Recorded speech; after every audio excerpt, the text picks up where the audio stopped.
Hello guys, this is Ashutosh welcoming you all in this third lecture of mechanics series। तो जो हमारी mechanics की series चल रही थी उसका हमारा थर्ड लेक्चर हम लेके आ गए हैं। लेक्चर बहुत ही इम्पोर्टेंट है, not from the exam perspective. Exam में तो इस लेक्चर से बहुत सारी चीज़ें आपको नहीं पूछी जाएंगी, लेकिन एग्ज़ाम में इनडायरेक्टली जितने भी कॉन्सेप्ट्स आते हैं उन सब चीज़ों के लिए ये लेक्चर बहुत इंपॉर्टेंट है।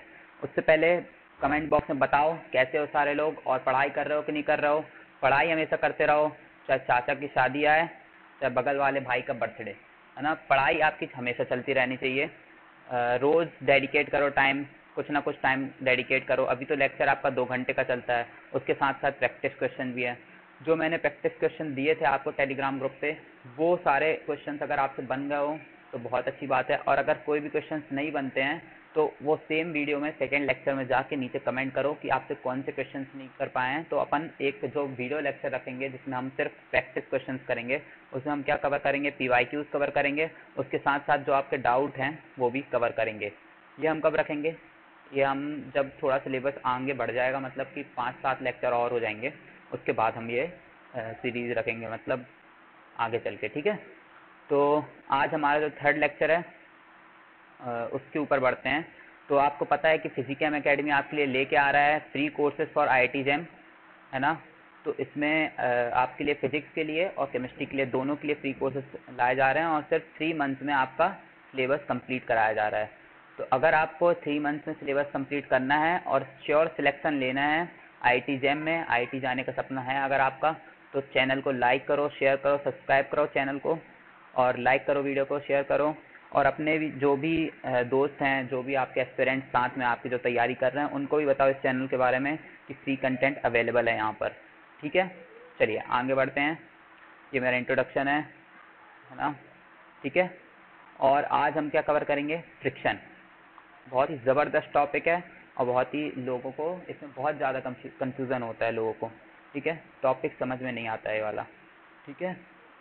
अच्छे क्वेश्चंस आएंगे और आगे चल के रोटेशनल मोशन वगैरह में इसका काफ़ी यूज़ रहेगा, ठीक है, फ्रिक्शन का। इसलिए ध्यान लगा के पढ़ना और कॉपी पेन ज़रूर लेके बैठना। अगर कॉपी पेन लेके नहीं बैठ रहा हो तो यार दूसरी कोई यूट्यूब पे दूसरा वीडियो खोलो, उसमें जाके वहाँ पे कोई भी एक पिक्चर देख लो, है ना। दोनों सेम सेम तरीके की रहेगी, आपको कुछ गेन नहीं होने वाला यार। जब तक नोट्स नहीं बनाओगे, खुद से क्वेश्चन करके नहीं देखोगे, तो कुछ नहीं होने वाला है, ठीक है। कॉपी पेन ज़रूर लेके बैठना है, ठीक है। चलो आगे बढ़ते हैं।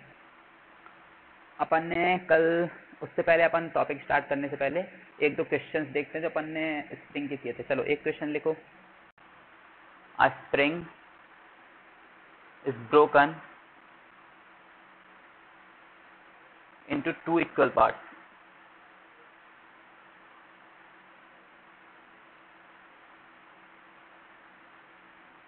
and joined together in parallel combination.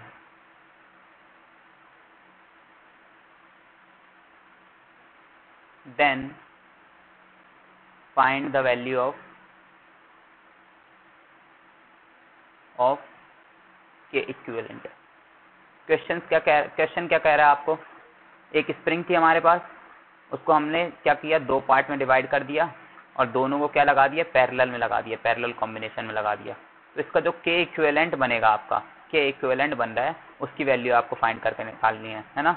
Last lecture में हमने सारी चीज़ें डिस्कस की थी, है ना। पॉज करो वीडियो को, खुद से ट्राई करके देखो क्वेश्चन, फिर आगे बढ़ते हैं। चलो सॉल्व करूँ मैं क्वेश्चन को, तो चलो आगे बढ़ते हैं। क्वेश्चन में क्या होगा, सबसे पहले तो 2 पार्ट्स में डिवाइड कर रहा हूँ, है ना। या तो पहले ऐसे कर लो, K is inversely proportional to L, ये वाला फॉर्मूला अपन ने पढ़ा था, है ना, पिछले लेक्चर में, ठीक है। एक स्प्रिंग है, इसका K था इनिशियल जो अपना वो था स्प्रिंग कांस्टेंट, वो क्या था K, और लेंथ क्या मान लो स्प्रिंग की L थी, ठीक है। तो अगर मैंने 2 पार्ट्स में डिवाइड किया है, K1 उसका K1 और इसका क्या हो जाएगा K2, और दोनों क्या है, इक्वल पार्ट्स हैं, मतलब L/2 लेंथ हो जाएगी इसकी। तो K1 किसके प्रोपोर्शनल होगा, 2/L, है ना, मतलब L/2 के प्रोपोर्शनल होगा इनवर्सली, है ना, ठीक है। कुछ ऐसा देखो, ये लिख रहा हूँ मैं L/2, है ना, ये 2 ऊपर चले जाएगा तो क्या हो जाएगा 2/L, ठीक है। K2 भी क्या हो जाएगा 2/L के प्रोपोर्शनल हो जाएगा। ये दोनों इक्वेशन आ गई आपकी, ठीक है, पहले फर्स्ट और थर्ड को डिवाइड कर दो, फर्स्ट और सेकंड को डिवाइड कर दो, फर्स्ट और थर्ड को डिवाइड कर दो। ये दोनों को डिवाइड करोगे तो आपकी वैल्यूज क्या आ जाएंगी, k1 upon k, sorry k upon k1 equals to 2, नहीं सॉरी 1/2, ठीक है। और k अपॉन k2 की वैल्यू क्या आ जाएगी, 1/2 अगेन, है ना। तो यहाँ से आपकी k1 k2 की वैल्यू कितनी आ जाएगी, 2k एंड 2k। अब ये तो हो गया नॉर्मल मेथड, है ना। अब मेंटोस मेथड क्या होता है, मेंटोस मेथड में सीधे आपको पता है कि जब भी मैंने बताया था कि कोई भी स्प्रिंग होगी, अगर मैं उसको इक्वल पार्ट्स में जब डिवाइड करूंगा, तो जितने भी इक्वल पार्ट्स में डिवाइड किया, मान के चलो यहाँ इस क्वेश्चन में मैंने टू इक्वल पार्ट्स में डिवाइड किया, अगर n इक्वल पार्ट्स में डिवाइड करता तो क्या हो जाता, उसका हर एक स्प्रिंग का स्प्रिंग कांस्टेंट क्या हो जाएगा, मैंने बताया था सीधे nk, ठीक है। और k क्या था यहाँ पे, इनिशियल स्प्रिंग कांस्टेंट था इसका, ठीक है। तो यहाँ पे मैंने दो पार्ट्स में डिवाइड किया है, तो k1 k2 दोनों इक्वल पार्ट्स हैं, तो उन दोनों का वैल्यू क्या हो जाएगा, अपना 2k हो जाएगा दोनों की वैल्यू, ठीक है। ये वाला सिंपल फॉर्मूला डायरेक्ट आप कर सकते हो, ठीक है। अब इसमें क्या बोल रहा है कि पैरेलल कॉम्बिनेशन में भी इसको अटैच कर दिया है, पैरेलल कॉम्बिनेशन में अटैच कर दिया है, मतलब 2k ये है 2k ये है ना। इस स्प्रिंग को पैरेलल कॉम्बिनेशन में अगर अटैच कर देंगे तो क्या हो जाएगा, अपना k इक्विवेलेंट क्या होता है पैरेलल कॉम्बिनेशन में, k1 प्लस k2, डायरेक्ट लगा दो 2k प्लस 2k यानी 4k। आसान क्वेश्चन था ना, बहुत आसान क्वेश्चन है, ठीक है। चलो अब अपना आगे बढ़ते हैं, अपन फ्रिक्शन के लिए क्या होता है फ्रिक्शन, उसको जानने की कोशिश करते हैं, है ना। तो फ्रिक्शन लिखा है यहाँ पे नेसेसरी एनिमी। फ्रिक्शन क्या होता है, मान लीजिए चलो जैसे साइकिल अपना, ठीक है, साइकिल है, इनिशियल चीजें तो आपको पता ही होगी ना, है ना। ये अपनी साइकिल है, इसमें मान के चलो जैसे कि मैंने यहाँ पे पैडल मारना चालू किया, ठीक है, मैंने क्या किया यहाँ पे पैडल मारना चालू किया। जब मैंने पैडल मारना चालू किया तो मेरी साइकिल आगे मूव करना चाह रही है, आगे मूव करना चाह रही है, लेकिन क्यों चलती है, क्योंकि पीछे वाले टायर को तो ये चेन चला देगी, है ना, पीछे वाले टायर को क्या करती है, ये वाली चेन चलाती है, लेकिन आगे वाले टायर पे कोई फोर्स नहीं लगता, आगे वाले टायर पे सिर्फ एक फोर्स लगता है, वो है फ्रिक्शनल फोर्स। इसके कारण ही हमारा आगे टायर मूव करता है, ठीक है। मतलब यहाँ पे क्या हुआ, हमारा फ्रेंड हो गया, फ्रिक्शन क्या होगा, फ्रेंड, ठीक है। लेकिन अगर जब कार हमारी चल रही है, जब कार थोड़ी तेज स्पीड पे है, तो क्या होगा, कार को एक रोड के कारण, सरफेस के कारण उसको एक फ्रिक्शनल फोर्स भी लगता है जो पीछे की तरफ होता है। मतलब यहाँ पे फ्रिक्शनल फोर्स पीछे लग रहा है तो टायर आगे घूम रहा है, तो हमारा मूवमेंट क्या हो रहा है, फॉरवर्ड हो रहा है, ठीक है। लेकिन यहाँ पे हमारा मूवमेंट क्या हो रहा है, अपोज हो रहा है, क्यों, फ्रिक्शन के कारण, ठीक है। तो यहाँ पे हो गया एनिमी। लेकिन एनिमी क्या है, बहुत जरूरी है। अगर इस कार में ब्रेक्स नहीं होंगे, ब्रेक्स में क्या कॉन्सेप्ट लगता है, फ्रिक्शन का कॉन्सेप्ट लगता है, अगर कार में ब्रेक्स नहीं होंगे तो क्या हो जाएगा, एक्सीडेंट हो जाएगा, ठीक है ना। तो हमारी एनिमी तो है, लेकिन कैसी एनिमी है, नेसेसरी एनिमी है, ये जानने वाली बात है। अब समझते हैं फ्रिक्शन होता क्या है, ठीक है, फ्रिक्शन क्या होता है, चलो ये जानते हैं। डेफिनेशन लिख लो पहले, सबसे पहले तो फ्रिक्शन की डेफिनेशन क्या होती है, it opposes the relative motion or tendency of relative motion when two surfaces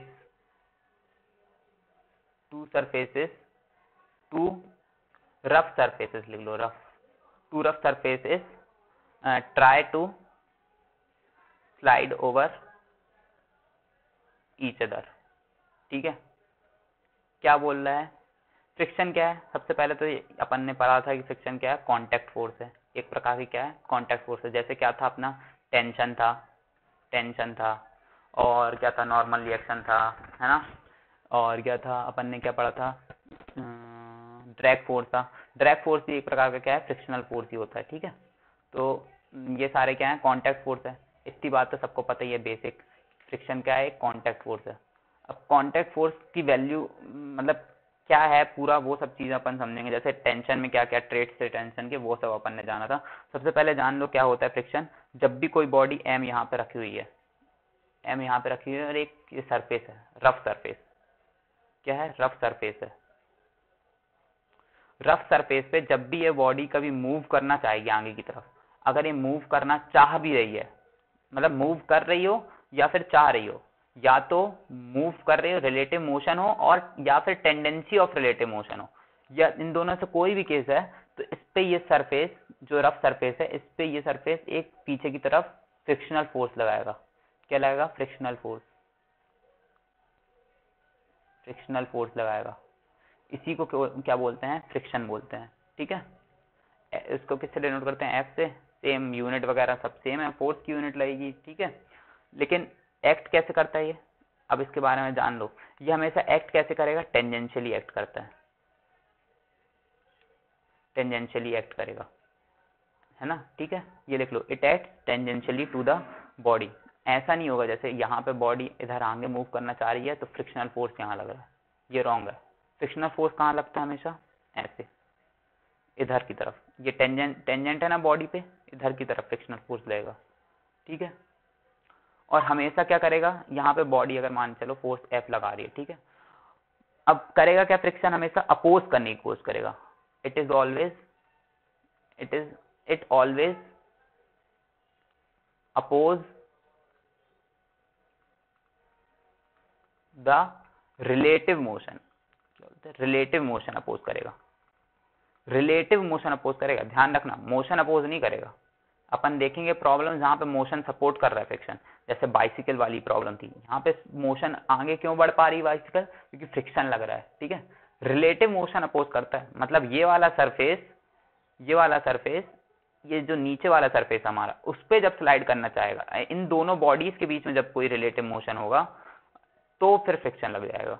ठीक है, मतलब इन दोनों बॉडीज का रिलेटिव मोशन अपोज करता है ना।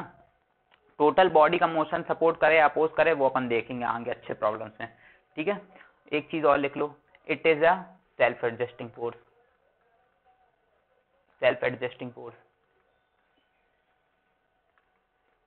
ठीक है, सेल्फ एडजस्टिंग फोर्स का मतलब अभी अपन जानेंगे, बहुत इंपॉर्टेंट पॉइंट है, मिस मत करना इसको। ठीक है, क्या कहने का मतलब है कि जैसे अपना टेंशन था, है ना, टेंशन क्या होता था? अगर अपन ज्यादा फोर्स लगा रहे हैं, है ना, एफ की वैल्यू ज्यादा है तो टेंशन की वैल्यू भी क्या हो जाती थी? इंक्रीज हो जाती थी, सेल्फ एडजस्ट हो जाता था टेंशन। ठीक है, एफ की वैल्यू कम है तो उस हिसाब से कम हो जाएगा। ठीक है, जैसे माने चलो यहाँ पे मैंने स्ट्रिंग लटका दिया है ना, मास लटका दिया, अब इस मास की वैल्यू अगर 100 न्यूटन है, ठीक है, तो ऊपर भी स्ट्रिंग पे टेंशन को जाएगा 100 न्यूटन आएगा, तभी ऐसे लटका रहेगा। अगर 10 न्यूटन का भी लटकाऊंगा, स्प्रिंग का जो वेट लग रहा है 10 न्यूटन, तो ऊपर टेंशन क्या लगेगा? 10 न्यूटन। मतलब क्या कर रहा है? सिचुएशन के हिसाब से टेंशन क्या हो जाता है? एडजस्ट हो जाता है। तो वैसे ही फ्रिक्शन भी क्या है आपका? सेल्फ एडजस्टिंग फोर्स है। इतनी बात समझ में आई? यहीं पे लिख लेते हैं अपन, फ्रिक्शन क्या है आपका? सेल्फ एडजस्टिंग फोर्स है। यहाँ मिटा के लिख लेते हैं।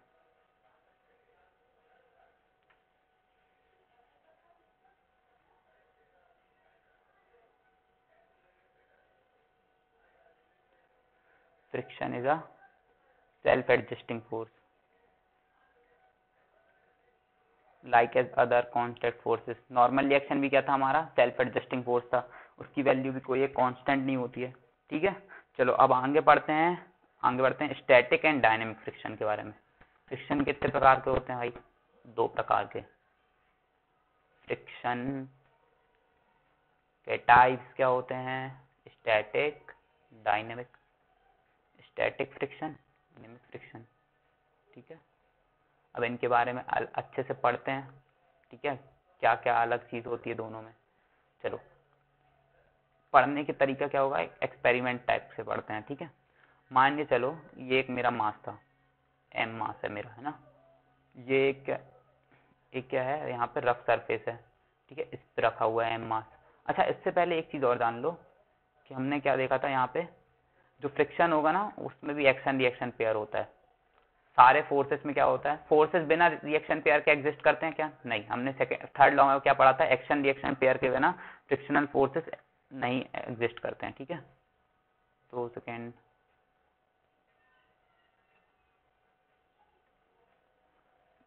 फ्रिक्शनल फोर्सेस बिना उसके एग्जिस्ट नहीं करते हैं। यहाँ पे मान चलो फोर्स एफ लग रहा था, तो ये वाला जो मास है, इस मास को ये सरफेस एस पीछे की तरफ ढकेलना चाहेगा, तो उस पर फ्रिक्शनल फोर्स लगता है पीछे की तरफ। यहाँ कुछ क्या लग रहा है? Force on m due to s, ठीक है, यहाँ की तरफ लगेगा। अच्छा ये देखो कि सरफेस पे अगर कोई व्यक्ति खड़ा होगा तो उसको ये नहीं लग रहा होगा कि ये मास आगे की मतलब आगे की तरफ जा रहा है, तो उसको तो यही लग रहा होगा ना कि वो आगे की तरफ जा रहा है और मास स्टैटिक है, मतलब उसके रिलेटिव मोशन हो रहा है उसका, उसके नजरिए से क्या हो रहा है, एक मोशन हो रहा है, सरफेस एस मूव कर रहा है ओवर सरफेस एम, तो मतलब एक रिलेटिव मोशन यहाँ पे भी हो रहा है, मतलब सरफेस एस पे भी क्या लगेगा आपका फ्रिक्शनल फोर्स लगेगा पीछे की तरफ, ठीक है, force frictional force on surface m s due to mass m, ठीक है, ये होगा, मतलब ये दोनों क्या होंगे, एक्शन रिएक्शन पेयर होंगे, ठीक है, समझ में आई इतनी बात। चलो आगे बढ़ते हैं, अपन इस चीज पे आ जाते हैं। चलो जब मास एम स्लाइड करना चाह रहा है, ठीक है, क्या होता है, मास एम अगर स्लाइड करना चाह रहा है, मान के चलो एक फ्रिक्शनल फोर्स एज्यूम कर लो, यहाँ पे लग रही है एफ लगे, ठीक है, तो मास एम अगर मैं इसको यहाँ पे फोर्स एफ से लगा रहा हूँ, चलो ये मान के चलो तुम यहाँ से खींच रहे हो इसको, लोहे का कुछ रखा हुआ है, ठीक है, तो शुरुआत में कम फोर्स लगाया, मान के चलो तुमने 5 न्यूटन लगाया, ठीक है, कितना लगाया, 5 न्यूटन का फोर्स लगाया, नहीं खिसका, ठीक है, बिल्कुल नहीं खिसका, तो 5 न्यूटन का फोर्स लगाने पे नहीं खिसका, तो एक फ्रिक्शनल फोर्स तो कहीं ना कहीं अपोज कर ही रही होगी, क्यों, क्योंकि यहाँ पे एक टेंडेंसी है अपोज करने की, टेंडेंसी है क्या है कि रिलेटिव मोशन की टेंडेंसी है आपकी यहाँ पे, तो कहीं ना कहीं तो अपोज कर ही रही होगी फ्रिक्शनल फोर्स, ठीक है, तो यहाँ पे एफ लग रहा होगा पीछे की तरफ, वो एफ की वैल्यू क्या होगी, एफ की वैल्यू क्या होगी, यहाँ पे क्या होगा, स्टैटिक फ्रिक्शन होगा, क्या होगा, स्टैटिक फ्रिक्शन होगा, क्यों होगा, क्योंकि ऑब्जेक्ट अभी मूव नहीं कर रहा है, ऑब्जेक्ट क्या हो रहा है, मूव नहीं कर रहा है, नहीं कर रहा है, जब भी ऑब्जेक्ट मूव नहीं करता है तो क्या होता है, स्टैटिक फ्रिक्शन होता है, उस केस में ऑब्जेक्ट मूव नहीं कर रहा है, फोर्स लगाने पे मतलब नेसेसरी फोर्स उसको नहीं मिल पा रहा है, मतलब यहाँ पे कौन सा फ्रिक्शन हो गया, स्टैटिक फ्रिक्शन हो गया। इतनी बात समझ में आई, नोट कर लो इसको, ठीक है। अब मानने चलो तुमने फोर्स और बढ़ा दिया, फोर्स कितना बढ़ा दिया, ये वाला केस हो गया स्टैटिक फ्रिक्शन का। अब मान चलो फोर्स तुमने बढ़ा दिया 6 न्यूटन, अभी भी मूव नहीं कर रहा, अभी भी कौन सा फ्रिक्शन लगेगा, स्टैटिक फ्रिक्शन लगेगा। अब कर दिया तुमने 7 न्यूटन का, अभी भी नहीं मूव कर रहा है, ऐसे बढ़ाते बढ़ाते बढ़ाते बढ़ाते कर दिया 10 न्यूटन का, ठीक है। अब क्या ऑब्जेक्ट बढ़ने लगेगा, नहीं, अभी भी नहीं बढ़ रहा है, मेरे केस में कब बढ़ेगा, 15 न्यूटन पे बढ़ेगा, ठीक है। 14 न्यूटन तक अब तुम लेके आ गए, 14 न्यूटन तक तुमने लगा दिया तो भी नहीं बढ़ रहा है, 15 न्यूटन लगा दिया अब भी नहीं बढ़ रहा है। मेरा केस था मैक्सिमम वैल्यू, मान के चलो फ्रिक्शन कितनी दे सकता है आपको, क्या दे सकता है, कुछ एक मैक्सिमम वैल्यू होती है मान के चलो फ्रिक्शन की, जिसको हम क्या बोलते हैं प्यार से, एफ लिमिटिंग, क्या बोलते हैं, एफ लिमिटिंग फ्रिक्शन, ठीक है, लिमिटिंग फ्रिक्शन बोलते हैं इसको, ठीक है, ठीक है। स्टैटिक फ्रिक्शन की maximum value, value of static friction is what, limiting friction. Static friction की इस मैक्सिमम वैल्यू को क्या बोलते हैं, लिमिटिंग फ्रिक्शन। जो लिमिटिंग फ्रिक्शन होता है उस वो मान चलो मेरे लिए 15 न्यूटन है, अब तुम यहाँ से लगा रहे हो 15 न्यूटन का फोर्स, ठीक है, पीछे भी लग रहा है कितना, एफ मतलब एफ इक्वल टू 15 न्यूटन, ये क्या हो गया, लिमिटिंग फ्रिक्शन हो गया। अब इसके आगे तुमने अगर थोड़ा सा भी फोर्स लगाया 15.0000000 इतने भी 01 इतना भी फोर्स और लगा दिया, थोड़ा सा बिल्कुल छोटा सा इतू सा फोर्स और लगा दिया आगे की तरफ, तब क्या करने लगेगा, ऑब्जेक्ट क्या करने लगेगा, मूव करने लगेगा। अब ऑब्जेक्ट क्या करने लगा, मूव करने लगा आगे की तरफ, ठीक है, आगे की तरफ कुछ वेलोसिटी आ गई इसकी, ठीक है, फोर्स लग रहा है, इसके कारण कुछ एक्सेलरेशन आ गया, ठीक है, और फ्रिक्शनल फोर्स की वैल्यू अब यहाँ पे क्या हो जाएगी, काइनेटिक, ठीक है। अब यहाँ पे कौन सा फ्रिक्शन एक्ट करने लगा है, कौन सा फ्रिक्शन एक्ट करने लगा है, यहाँ पे एक्ट करने लगा है kinetic friction. Kinetic friction, kinetic friction कब एक्ट करता है, जब बॉडी क्या होती है, मूव करती है, बॉडी क्या करती है, मूव करती है, व्हेन बॉडी मूव्स, ठीक है, तब क्या एक्ट करता है हमारा काइनेटिक फ्रिक्शन। इतनी बात समझ में आई, बेसिक सी चीज क्या क्या समझ में आ गया तुमको, पहली चीज क्या समझ में आई है तुमको, जो अपना बॉडी अगर रेस्ट पे होती है और अगर तब उसमें कोई फ्रिक्शनल फोर्स लग रहा होता है तो क्या होता है, वो स्टैटिक फ्रिक्शन होता है, ठीक है। बॉडी अगर मूव कर रही तो उसमें कोई फोर्स लग रहा होता है फ्रिक्शनल, तो क्या बोलते हैं, काइनेटिक फ्रिक्शन बोलते हैं। स्टैटिक फ्रिक्शन की मैक्स वैल्यू कहाँ तक जा सकती है, लिमिटिंग फ्रिक्शन तक जा सकती है, ठीक है। चलो अब एक और चीज देखते हैं इसके साथ साथ, इतनी चीज समझ में आ गई तुमको, ठीक है। अब यहाँ पे एक और चीज देख रहे हैं, जो 15 न्यूटन पे हुआ क्या था। अपन जो ग्राफ होता है स्टैटिक और डायनेमिक फ्रिक्शन का, वो कैसा होता है वो देखते हैं, उस पर फिर अपन चीजें कंक्लूड करेंगे। ठीक है, ये मान के चलो मैंने दो एक्सिस बना दी, ग्राफ मेरा कैसा रहेगा, कुछ ऐसा। ये मेरा ऐसे, यहाँ पे मैं क्या ले रहा हूँ, अप्लाइड फोर्स। ठीक है, अप्लाइड फोर्स ले रहा हूँ। ठीक है, यहाँ पे क्या ले रहा हूँ, फ्रिक्शनल फोर्स, इस वाली एक्सिस पे फ्रिक्शनल फोर्स जो लग रहा है। ठीक है, ऐसा होगा। ठीक है, 2 सेकंड रुकना, ये करते हैं अपन।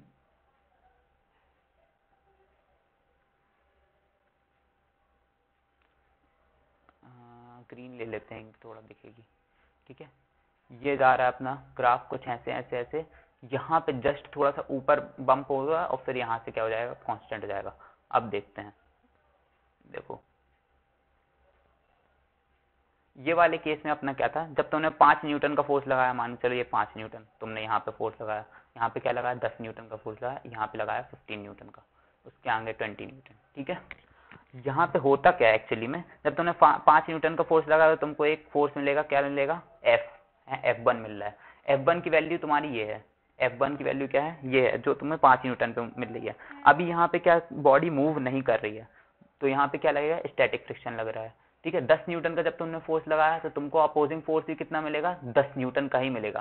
फ्रिक्शन क्या करेगा, अपोज, क्योंकि बॉडी मूव नहीं कर रही है तो आगे की तरफ कितना फोर्स लग रहा है, F लग रहा है, और पीछे की तरफ भी कितना लग रहा होगा, F लग रहा होगा। अगर अगर इनके बीच में डिफरेंस होता तो कोई ना कोई नेट फोर्स लगता ना भाई, नेट फोर्स लगता मतलब बॉडी मूव करने लगती, बॉडी मूव करने लगती मतलब काइनेटिक फ्रिक्शन होता। मतलब स्टैटिक फ्रिक्शन की वैल्यू किसके बराबर हो रही है, यहाँ पे अप्लाइड फोर्स के बराबर हो रही है। बहुत इंपॉर्टेंट चीज है, लिख लो, स्टैटिक फ्रिक्शन की वैल्यू क्या हो रही है, static friction is equals to applied force. ठीक है, अप्लाइड फोर्स। अपन अभी एक काम करो, नोट मत करो, मैं सारी चीजें प्रीवियस स्लाइड में लिखवाऊंगा, दोनों के बीच के डिफरेंस। ठीक है, यहाँ पे नोट करेंगे अपन सारी चीजें, अभी सिर्फ समझ लो ये, और ये ग्राफ बना लेना। ठीक है, इस वाले ग्राफ में क्या हो रहा है, F2 की वैल्यू यहाँ क्या हो जाएगी अपनी। अब जब तुमने क्या लगा दिया यहाँ पे, 10 न्यूटन का फोर्स लगा दिया तो भी ऑब्जेक्ट नहीं चल रहा है, तो अप्लाइड फोर्स के बराबर एक फ्रिक्शनल फोर्स लग रहा है पीछे की तरफ। अब जब तुमने 15 न्यूटन का फोर्स लगाया, जैसे ही तुमने 15 न्यूटन तक ले गए फोर्स, अब ये आ गई क्या अपनी maximum value of static friction. Static friction की मैक्सिमम वैल्यू, जिसको अपन क्या बोल रहे हैं, लिमिटिंग फ्रिक्शन बोल रहे हैं। क्या बोल रहे हैं यहाँ पे अपन, लिमिटिंग फ्रिक्शन बोल रहे हैं इसको, F लिमिटिंग। इसकी स्टैटिक वैल्यू, स्टैटिक फ्रिक्शन की मैक्सिमम वैल्यू जो 15 न्यूटन पे आ रही है। ठीक है, अब इसके आगे तुमने थोड़ा सा ही फोर्स बढ़ाया, अगर थोड़ा सा भी फोर्स बढ़ाया तो अब क्या, यहाँ पे बॉडी क्या करने लगेगी, मूव करने लगेगी। अब यहाँ पे, यहाँ से चालू हो जाता है क्या, काइनेटिक फ्रिक्शन। यहाँ तक क्या था तुम्हारा, लिख लो यहाँ पे स्टैटिक फ्रिक्शन था, स्टैटिक फ्रिक्शन। ठीक है, यहाँ से क्या चालू होगा तुम्हारा, काइनेटिक फ्रिक्शन। ठीक है, अब जो तुमने फोर्स लगा दिया 15.0001 कुछ भी लगा दिया है ना, 16 न्यूटन लगा दिया, 20 न्यूटन लगा दिया, इसके ऊपर जो भी फोर्स लगाओगे तो मैक्सिमम वैल्यू से जो फ्रिक्शनल फोर्स रह जाएगा, यहाँ से क्या हो जाएगा, कांस्टेंट, कांस्टेंट फ्रिक्शन फोर्स लगेगा अब यहाँ पे। अब यहाँ पे तुमको, यहाँ देखो वेरिएबल था ना, जितना F अप्लाइड लग रहा था मेरा, फ्रिक्शनल स्टैटिक फोर्स कितना लग रहा था, जितना मेरा F अप्लाइड था। ठीक है, जितना F अप्लाइड था मेरा उतना ही ज्यादा, देखो देखो ग्राफ सीधा ऐसा बढ़ रहा है। 5 न्यूटन लगा तो यहाँ पे 5 न्यूटन फ्रिक्शनल फोर्स मिला, 10 न्यूटन लगा तो 10 न्यूटन यहाँ की तरफ मिला, 15 न्यूटन लगा तो 15 न्यूटन तक मिल रहा है। इसके आगे जो भी फोर्स लगाओगे, अब वैल्यू कहाँ पे कांस्टेंट हो जाएगी, कुछ एक मिनिमम, एक मतलब कट ऑफ वैल्यू पे यहाँ पे सेट हो जाएगी।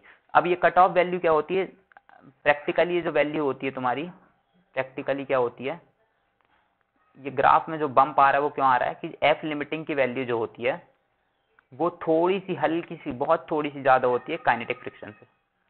क्या होती है, काइनेटिक फ्रिक्शन से थोड़ी सी ज्यादा होती है। इसलिए देखो यहाँ पे, देखो लिमिटिंग फ्रिक्शन की जो वैल्यू है तुम्हारी, ये देखो, ये तुम्हारी लिमिटिंग फ्रिक्शन की वैल्यू हो गई, कौन सी, ये वाली, और ये हो गई तुम्हारी काइनेटिक फ्रिक्शन की फिक्स्ड वैल्यू।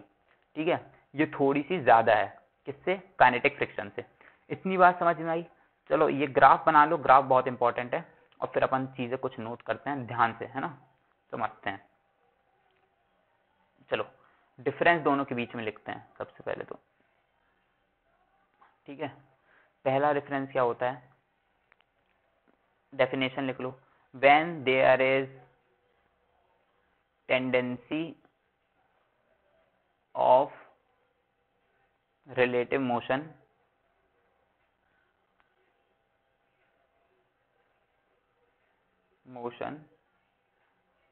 और बॉडी इज एट रेस्ट, ठीक है। स्टैटिक फ्रिक्शन कब एक्ट करता है, जब यहाँ पे कोई रिलेटिव मोशन की टेंडेंसी होती है, when there is a tendency of relative motion. देखो मास m रखा था मेरा यहाँ पे, मैं अभी मूव नहीं कर रहा है, मतलब लेकिन मूव करना तो चाह रहा है ना, क्योंकि इसमें फोर्स F फोर्स लग रहा है, कुछ एक छोटा सा फोर्स लगा रहा हूँ मैं आगे की तरफ, कि मूव करने की कोशिश करना चाह रहा है, सिर्फ कोशिश, मतलब टेंडेंसी ऑफ रिलेटिव मोशन रहेगा। और या तो फिर तुम कह सकते हो बॉडी अगर रेस्ट पे रह रही है, टेंडेंसी ऑफ रिलेटिव मोशन है, तभी क्या लगेगा आपका, क्या लगेगा, स्टैटिक फ्रिक्शन वाला फोर्स लगेगा, ठीक है। इतनी बात समझ में आई। इसको केवल बॉडी इज एट रेस्ट की जगह क्या लिख लो, केवल रेस्ट केस लिख लो, यहाँ पे क्या लिख लो, रेस्ट, बस ऐसे लिख लो, रेस्ट, ठीक है, रेस्ट पे लगेगा। लेकिन ये कब लगता है, डायनेमिक लिख दिया मैंने यहाँ पे लिखना चाहिए मुझे काइनेटिक फ्रिक्शन लिखना चाहिए।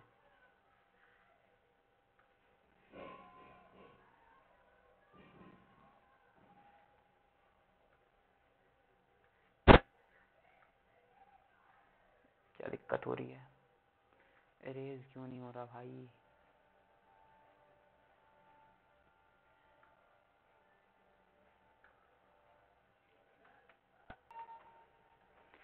क्या हो जाएगा अपना काइनेटिक फ्रिक्शन, ठीक है। ये क्या होता है, ये तब एक्ट करता है जब it acts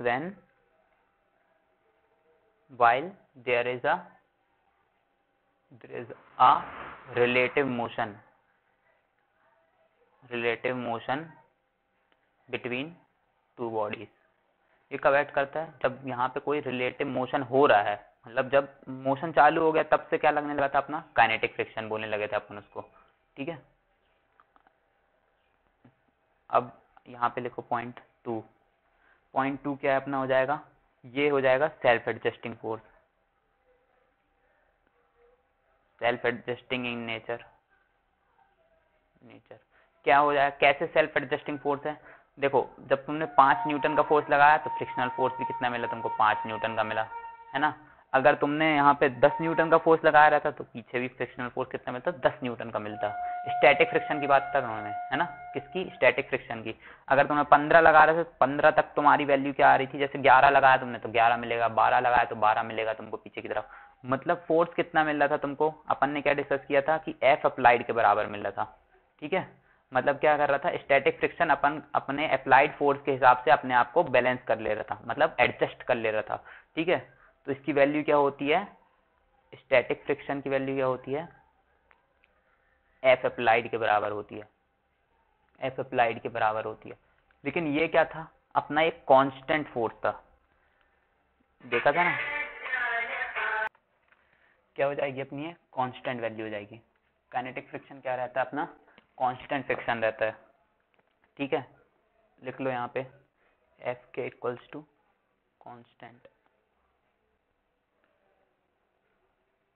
और दूसरी चीज क्या है, ठीक है, एफ के की वैल्यू जो होती है, ये देखो, is directly proportional to n. N क्या है यहाँ पे, नॉर्मल रिएक्शन, मतलब एफ के की वैल्यू क्या हो जाएगी अपनी, एक प्रोपोर्शनैलिटी कांस्टेंट आ जाएगा म्यू के एन, है ना, प्रोपोर्शनैलिटी कांस्टेंट आ जाएगा, ये हो जाएगी अपनी एफ के की वैल्यू, काइनेटिक फ्रिक्शन की वैल्यू। यहाँ पे म्यू के क्या है अपना, कोफिशिएंट ऑफ काइनेटिक फ्रिक्शन, ठीक है। समझ में आ गई इतनी सी बात।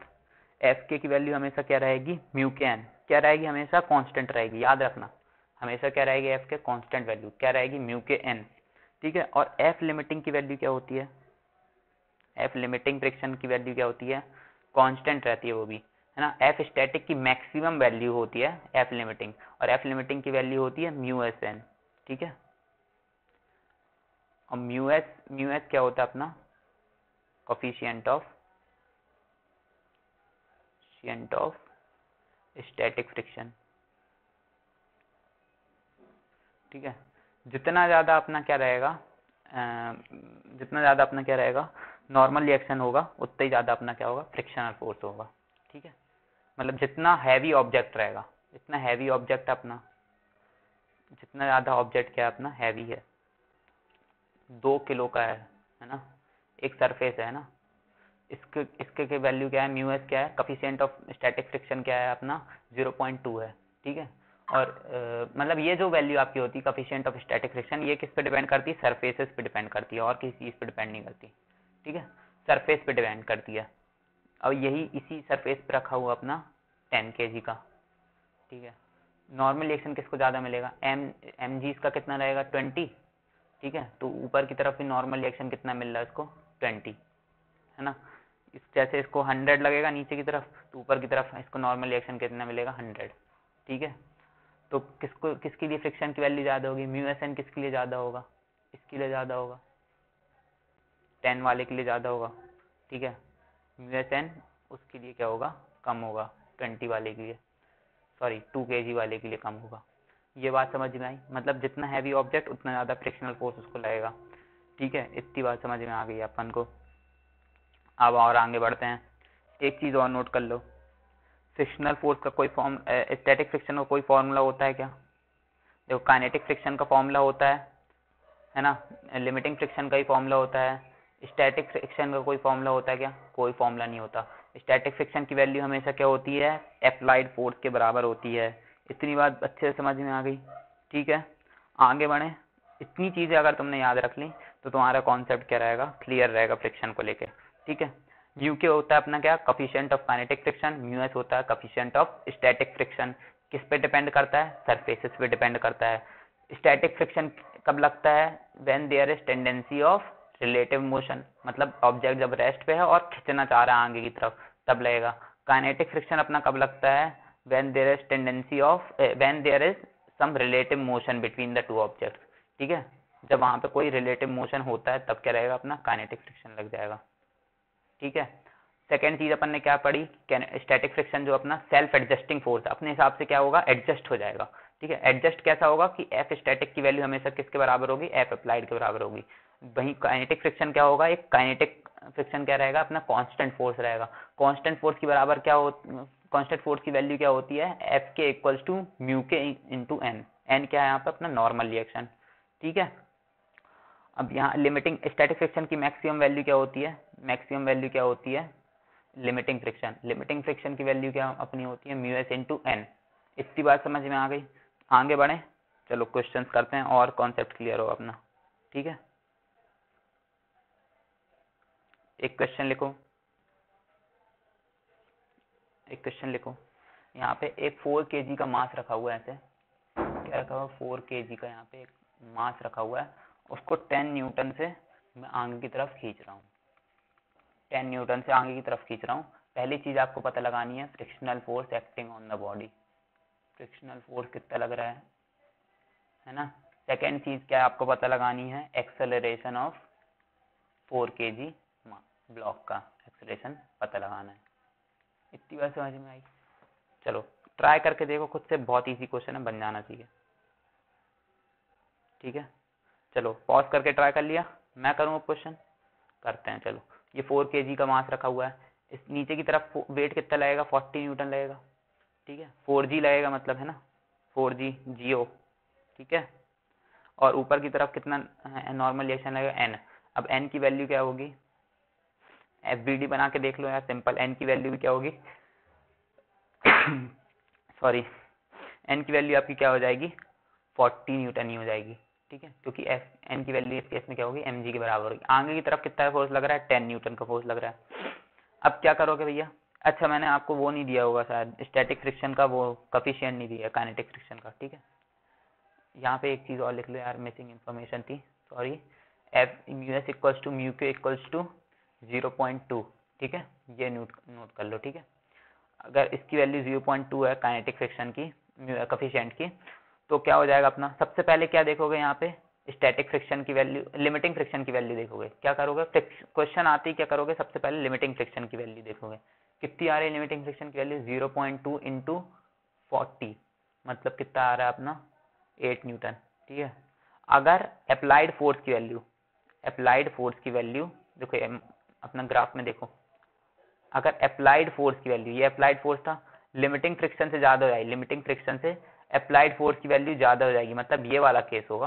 तो ऑब्जेक्ट क्या हो जाएगा, काइनेटिक फ्रिक्शन के उसमें आ जाएगा, मतलब यहाँ पे ऑब्जेक्ट क्या हो रहा है हमारा, मूव करने लगेगा। यही बस कॉन्सेप्ट लगाना है अपन को। अगर अप्लाइड फोर्स की value is greater then F limiting होगी तो क्या हो जाएगा, ऑब्जेक्ट अपना मूव करने लगेगा। अप्लाइड फोर्स कितना है, 10 न्यूटन का है ना, ये 10 न्यूटन लग रहा है, और अपने लिमिटिंग फ्रिक्शन की वैल्यू कितनी है, 8 न्यूटन। मतलब क्या हो जाएगा, ऑब्जेक्ट क्या करने लगेगा, मूव करने लगेगा। मूव करने लगेगा तो कौन सा फोर्स लगने लगा इसमें, काइनेटिक फ्रिक्शन लगने लगा।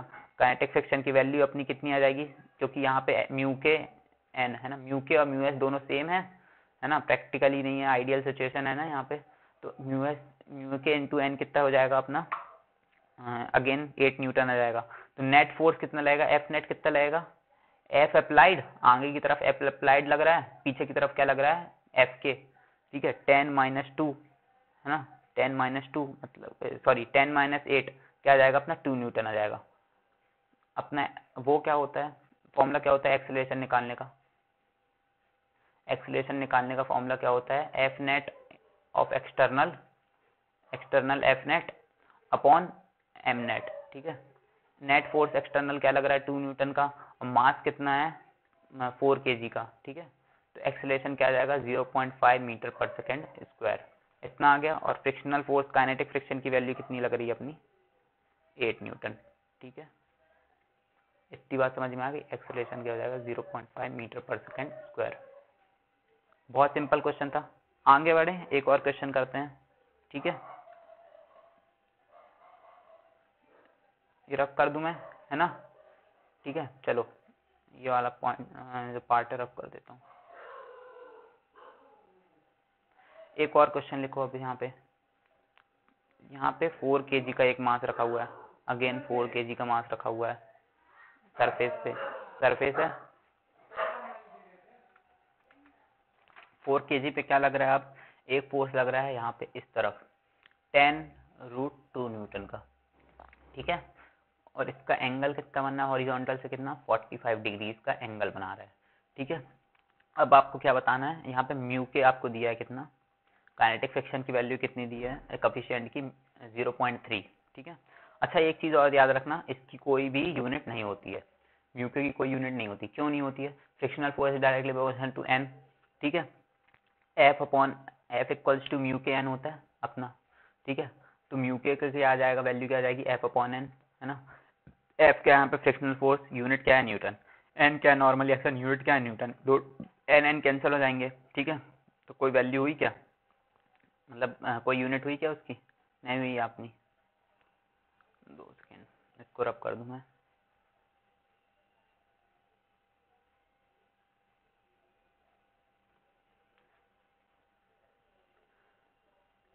म्यूके की वैल्यू आपको क्या प्रोवाइडेड है, 0.3।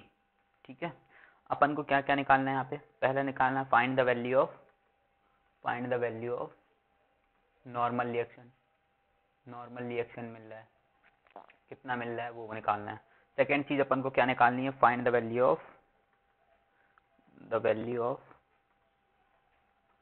फ्रिक्शनल फोर्स, है ना, फ्रिक्शनल फोर्स। ठीक है, इसकी वैल्यू निकालनी है। तीसरे अपन को क्या निकालना है, find the value of acceleration. ठीक है, एक्सेलरेशन, ये 3 चीज निकालनी है।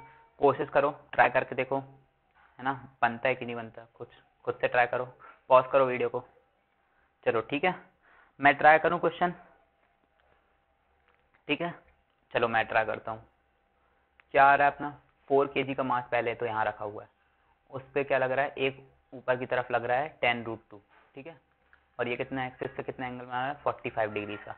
अब ये 45 डिग्रीज का एंगल बना रहा है तो इसको 2 कंपोनेंट्स में लिख सकते हैं, है ना। कंपोनेंट्स कैसे बनेंगे, हॉरिजॉन्टल कंपोनेंट क्या बनेगा, 10√2 cos 45 डिग्री, और वर्टिकल कंपोनेंट क्या बनेगा, 10√2 साइन 45 डिग्री। इतनी बात सबको समझ में आ गई, ठीक है। अब एफबीडी बना लो 4 kg का, 4 kg का एफबीडी बना लो। एक फोर्स लग रहा होगा नॉर्मल रिएक्शन, क्यों? क्योंकि सरफेस कांटेक्ट में है, सरफेस दूसरे सरफेस के, तो नॉर्मल रिएक्शन तो लगेगा ही लगेगा, बनी बात है। और एक फोर्स क्या लग रहा है, 10√2 साइन 45 डिग्री। ये एक लग रहा है आपका, दो फोर्सेस ऊपर की तरफ लग रहा है, एक नीचे लग रहा है 4 kg के मास के कारण 4g। ये क्या है, इसका वेट लग रहा है नीचे की तरफ, ठीक है। ये आ गया अपने क्या, अपवर्ड्स एंड डाउनवर्ड फोर्स।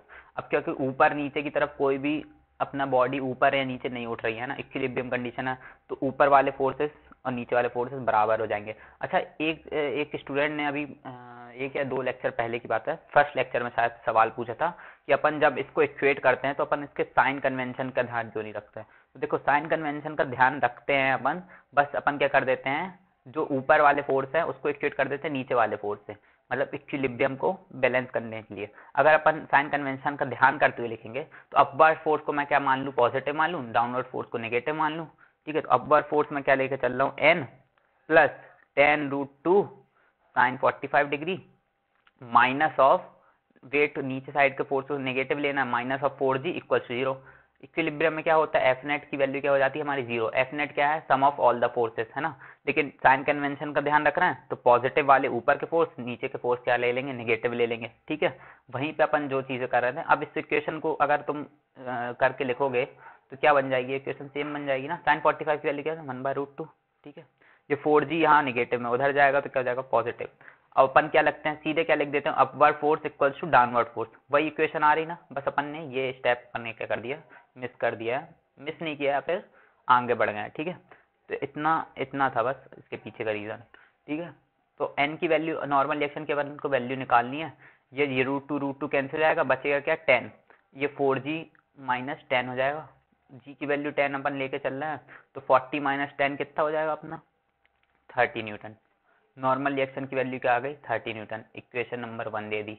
ये अपना क्या हो गया, फर्स्ट पार्ट कंप्लीट हो गया। सेकंड पार्ट में अपन को क्या निकालने बोल रहा है, फ्रिक्शनल फोर्स निकालने बोला है। देखो 10√2 cos 45 डिग्री आगे की तरफ लग रहा है, एन नॉर्मल रिएक्शन कितना लग रहा है, 30 न्यूटन का लग रहा है, ठीक है। यहाँ और आगे की तरफ कोई फोर्स लग रहा है क्या, देख लो पीछे, आगे की तरफ कोई और फोर्स लग रहा है क्या, केवल एक ही फोर्स लग रहा है 10√2। बाकी सारे फोर्सेस, ये वाला, इसका ये वाला कंपोनेंट क्या, वर्टिकल कंपोनेंट ऊपर की तरफ है, आगे की तरफ कोई फोर्स नहीं लग रहा है, तो बस एक ही फोर्स है। और पीछे की तरफ क्या लगेगा, एक फ्रिक्शनल फोर्स लगेगा, है ना। अब फ्रिक्शनल फोर्स की वैल्यू क्या होगी अपनी, पहले तो लिमिटिंग फ्रिक्शन की वैल्यू निकालो। लिमिटिंग फ्रिक्शन की वैल्यू क्या आ जाएगी, एफ मानिए चलो कि म्यू एस और म्यू के क्या है, बराबर है, ठीक है। म्यू एस इंटू एन, मतलब म्यू एस की वैल्यू क्या थी 0.3 और एन की वैल्यू 30, तो क्या आ जाएगी अपनी 9 न्यूटन आ जाएगी, कितनी, लिमिटिंग फ्रिक्शन की वैल्यू। और अपना अप्लाइड फोर्स कितना है, अप्लाइड फोर्स कितना है, अप्लाइड फोर्स कितना है अपना, एफ अप्लाइड क्या है, 10√2 कॉस थीटा की वैल्यू 1/√2, ठीक है। √2 कैंसिल हो जाएगा, तो क्या हो जाएगा, 10 न्यूटन आ गया अपना एफ अप्लाइड, ठीक है। एफ अप्लाइड की वैल्यू एफ लिमिटिंग से ज़्यादा है, एफ अप्लाइड की वैल्यू एफ लिमिटिंग से ज़्यादा है, ठीक है। मतलब क्या है, ऑब्जेक्ट क्या कर रहा है, मूव कर रहा है, मूव कर रहा है तो कौन सा फ्रिक्शन लग रहा है यहाँ पे, काइनेटिक फ्रिक्शन लग रहा है। काइनेटिक फ्रिक्शन की वैल्यू क्या है, सेम आ जाएगी, क्योंकि म्यू के और म्यू एस दोनों सेम है, म्यू के इंटू एन। म्यू के कितनी है 0.3, अगेन 30 न्यूटन, है ना, सॉरी 30, तो यह जाएगा 10 न्यूटन, अपना क्या हो जाएगा, फ्रिक्शनल फोर्स हो जाएगा। अब सॉरी 10 न्यूटन नहीं, 9 न्यूटन हो जाएगा, ठीक है। फ्रिक्शनल फोर्स की वैल्यू कितनी आ गई अपनी, 9 न्यूटन। ये अपनी सेकेंड चीज फाइंड हो गई, है ना। इक्वेशन नंबर 2 दे दो, सेकेंड पार्ट। क्वेश्चन के थर्ड पार्ट में क्या बोल रहे हैं, अपन को एक्सेलरेशन निकालने बोल रहा है। एक्सेलरेशन का फॉर्मूला क्या होता है, f net external, f net external upon mass, ठीक है, टोटल मास, ठीक है।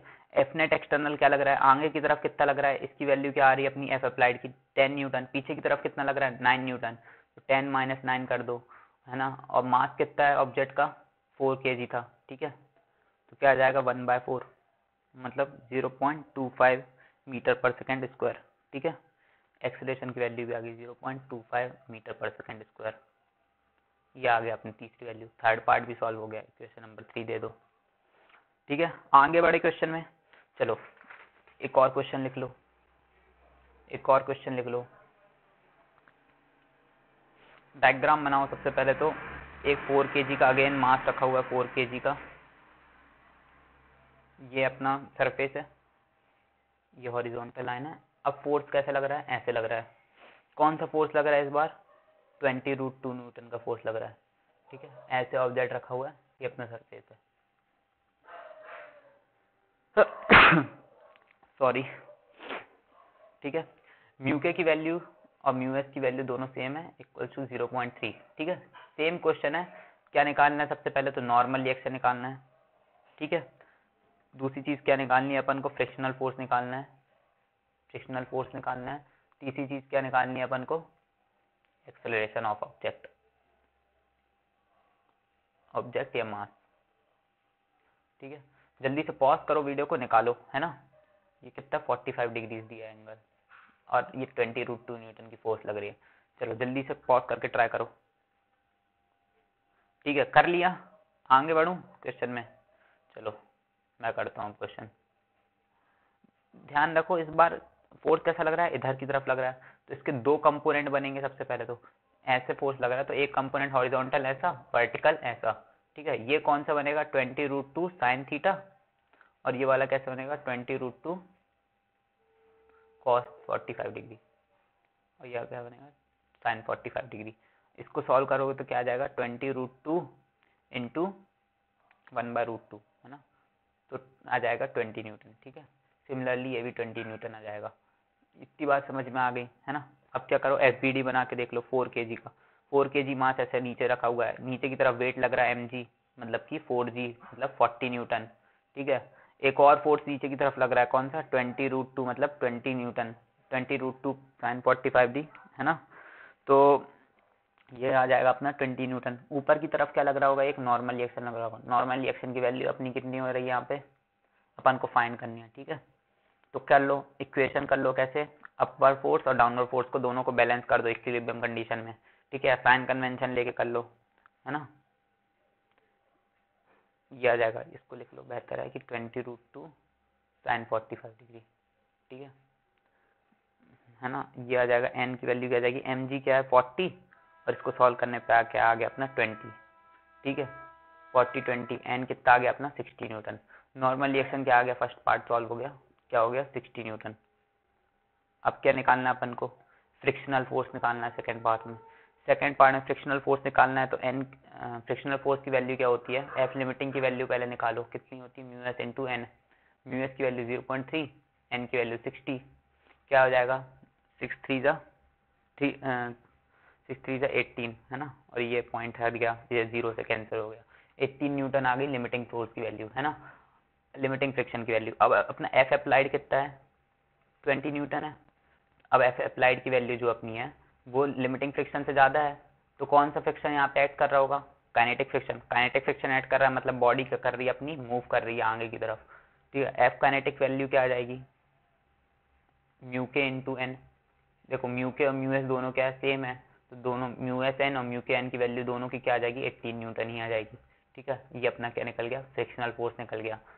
सेकेंड पार्ट सॉल्व हो गया। थर्ड पार्ट सॉल्व करने के लिए क्या करना पड़ेगा अपन को, एक्सेलरेशन निकालने के लिए अगेन वही चीज, F net external upon mass, total mass, ठीक है। एफ नेट एक्सटर्नल क्या है, आगे की तरफ 20 न्यूटन फोर्स था, पीछे की तरफ फ्रिक्शनल फोर्स कितना लग रहा है 80 न्यूटन, और कोई फोर्सेस नहीं है राइट साइड या लेफ्ट साइड में, है ना, ठीक है। तो एफ नेट अपना बन गया क्या, 2 न्यूटन, और नीचे मास कितना है 4 kg है, 2/4 मतलब कि 0.5 मीटर पर सेकेंड स्क्वायर। हो गया, सॉल्व हो गया क्वेश्चन, ठीक है। थर्ड पार्ट भी सॉल्व हो गया। आगे एक और क्वेश्चन करते हैं, चलो। बहुत आसान क्वेश्चन है, बेसिक क्वेश्चन है, ताकि कॉन्सेप्ट आपके क्लियर रहे, ठीक है। ये आ गया अपना 4 kg का मास, अगेन 4 kg इज परमानेंट, ठीक है। और ये रखा है इस बार कितने पे, इसका जो कफिशिएंट ऑफ फ्रिक्शन है सरफेस का कितना है, म्यू एस इक्वल टू 0.2, ठीक है। और आगे की तरफ इस पे फोर्स लग रहा है, फ्रिक्शन अप्लाइड फोर्स कितना 6 न्यूटन का, ठीक है। अब अपन को क्या निकालना है, पहली चीज निकालना है क्या अपन को, एक्सेलरेशन ऑफ ऑब्जेक्ट, सॉरी पहली चीज अपन मतलब कुछ भी कह लो, पहले क्या निकालना है अपन को, फ्रिक्शनल फोर्स निकालना है, और फिर क्या निकालना है, एक्सेलरेशन निकालना है, ठीक है। ये दोनों चीजें अपन को फाइंड करनी है। पॉज करो, ट्राई करके देखो, ठीक है। क्वेश्चन को पॉज कर लिया, ट्राई करके देख लो बन रहा है कि नहीं बन रहा। ठीक है, ये वाला क्वेश्चन कर लिया, मतलब कि आपको थोड़ा बहुत कॉन्सेप्ट आपको समझ में आ गया है। ठीक है, इसका चलो मैं करूँ क्वेश्चन, कर लिया ट्राई यार। ठीक है चलो मैं करता हूँ। अब क्या बोल रहा है यहाँ पे, क्या है सबसे पहले अपन को नॉर्मल रिएक्शन निकालना है। कोई भी ऊपर नीचे ऑब्लिक अगल बगल दाएं फोर्स, कोई भी फोर्स नहीं लग रही, कंपोनेंट नहीं बनेंगे, मतलब mg की वैल्यू क्या होगी, नॉर्मल रिएक्शन के बराबर हो जाएगी। ठीक है, एक फोर्स नीचे की तरफ mg, ऊपर की तरफ नॉर्मल रिएक्शन, दोनों को इक्वेट कर दिया है ना, क्योंकि क्या है इक्विलिब्रियम वाली कंडीशन है। क्या बन गया, mg की वैल्यू, m कितना है 4 है ना, g कितना है 10, n की वैल्यू कितने आ गई 40 न्यूटन है ना, n की वैल्यू कितनी आ गई अपनी 40 न्यूटन। ये आ गया नॉर्मल रिएक्शन आ गया अपना। ठीक है, फ्रिक्शनल फोर्स की वैल्यू निकालना है, एफ लिमिटिंग निकालेंगे अपने सबसे पहले। एफ लिमिटिंग की वैल्यू कितनी है 0.2 इंटू 40 है ना, म्यू एस एन है ना, क्या होता है अपना म्यू एस एन होता है, वही लिखा है ना, 0.2 इंटू 40 कर दो, कितना आ जाएगा 8 न्यूटन आ जाएगा। अच्छा अब देखो एफ लिमिटिंग की वैल्यू अपनी एफ अप्लाइड से बड़ी है छोटी, एफ अप्लाइड अपना कितना है, एफ अप्लाइड कितना है अपना, अप्लाइड फोर्स कितना है 6 न्यूटन का, 6 न्यूटन का। ठीक है, अप्लाइड फोर्स अगर 6 न्यूटन का, तो एफ लिमिटिंग की वैल्यू क्या आ जाएगी, बड़ी हो जाएगी। यहाँ पे मैं क्या लिख रहा था, एफ अप्लाइड बड़ा था है ना, यहाँ पे क्या लिख रहा हूँ, एफ लिमिटिंग की वैल्यू एफ अप्लाइड से बड़ी हो जाएगी। तो कौन सा फ्रिक्शन लगेगा, काइनेटिक फ्रिक्शन लगेगा, स्टैटिक फ्रिक्शन लगेगा, स्टैटिक फ्रिक्शन लगेगा। क्यों, क्योंकि लिमिटिंग फ्रिक्शन की वैल्यू को अभी पार नहीं कर पाया, कौन सा, अप्लाइड फोर्स है ना, ये वाली कंडीशन की बात कर रहा हूँ मैं। कौन सी कंडीशन, ये वाली कंडीशन की बात कर रहा हूँ। लिमिटिंग अप्लाइड फोर्स था मेरा ये 15 न्यूटन, मतलब क्या है अपनी लिमिटिंग फ्रिक्शन की वैल्यू थी, इसको पास नहीं कर पाया, तो यहाँ वाले केस में क्या लगता है, स्टैटिक फ्रिक्शन लगता है। ठीक है, इस पॉइंट इस जगह पे अगर जगह बचे ना तो लिख लेना है ना, क्या लिख लेना, स्टैटिक फ्रिक्शन कब लगता है, when limiting friction is greater then F applied है ना, ये इंपॉर्टेंट पॉइंट है ना। ठीक है, यहाँ पे क्या लिख लोगे, limiting friction is less then F applied. ठीक है, ये कब लगेगा, काइनेटिक फ्रिक्शन तब लगेगा। ठीक है, लेस देन इक्वल्स टू है ना, इक्वल्स टू भी कर देना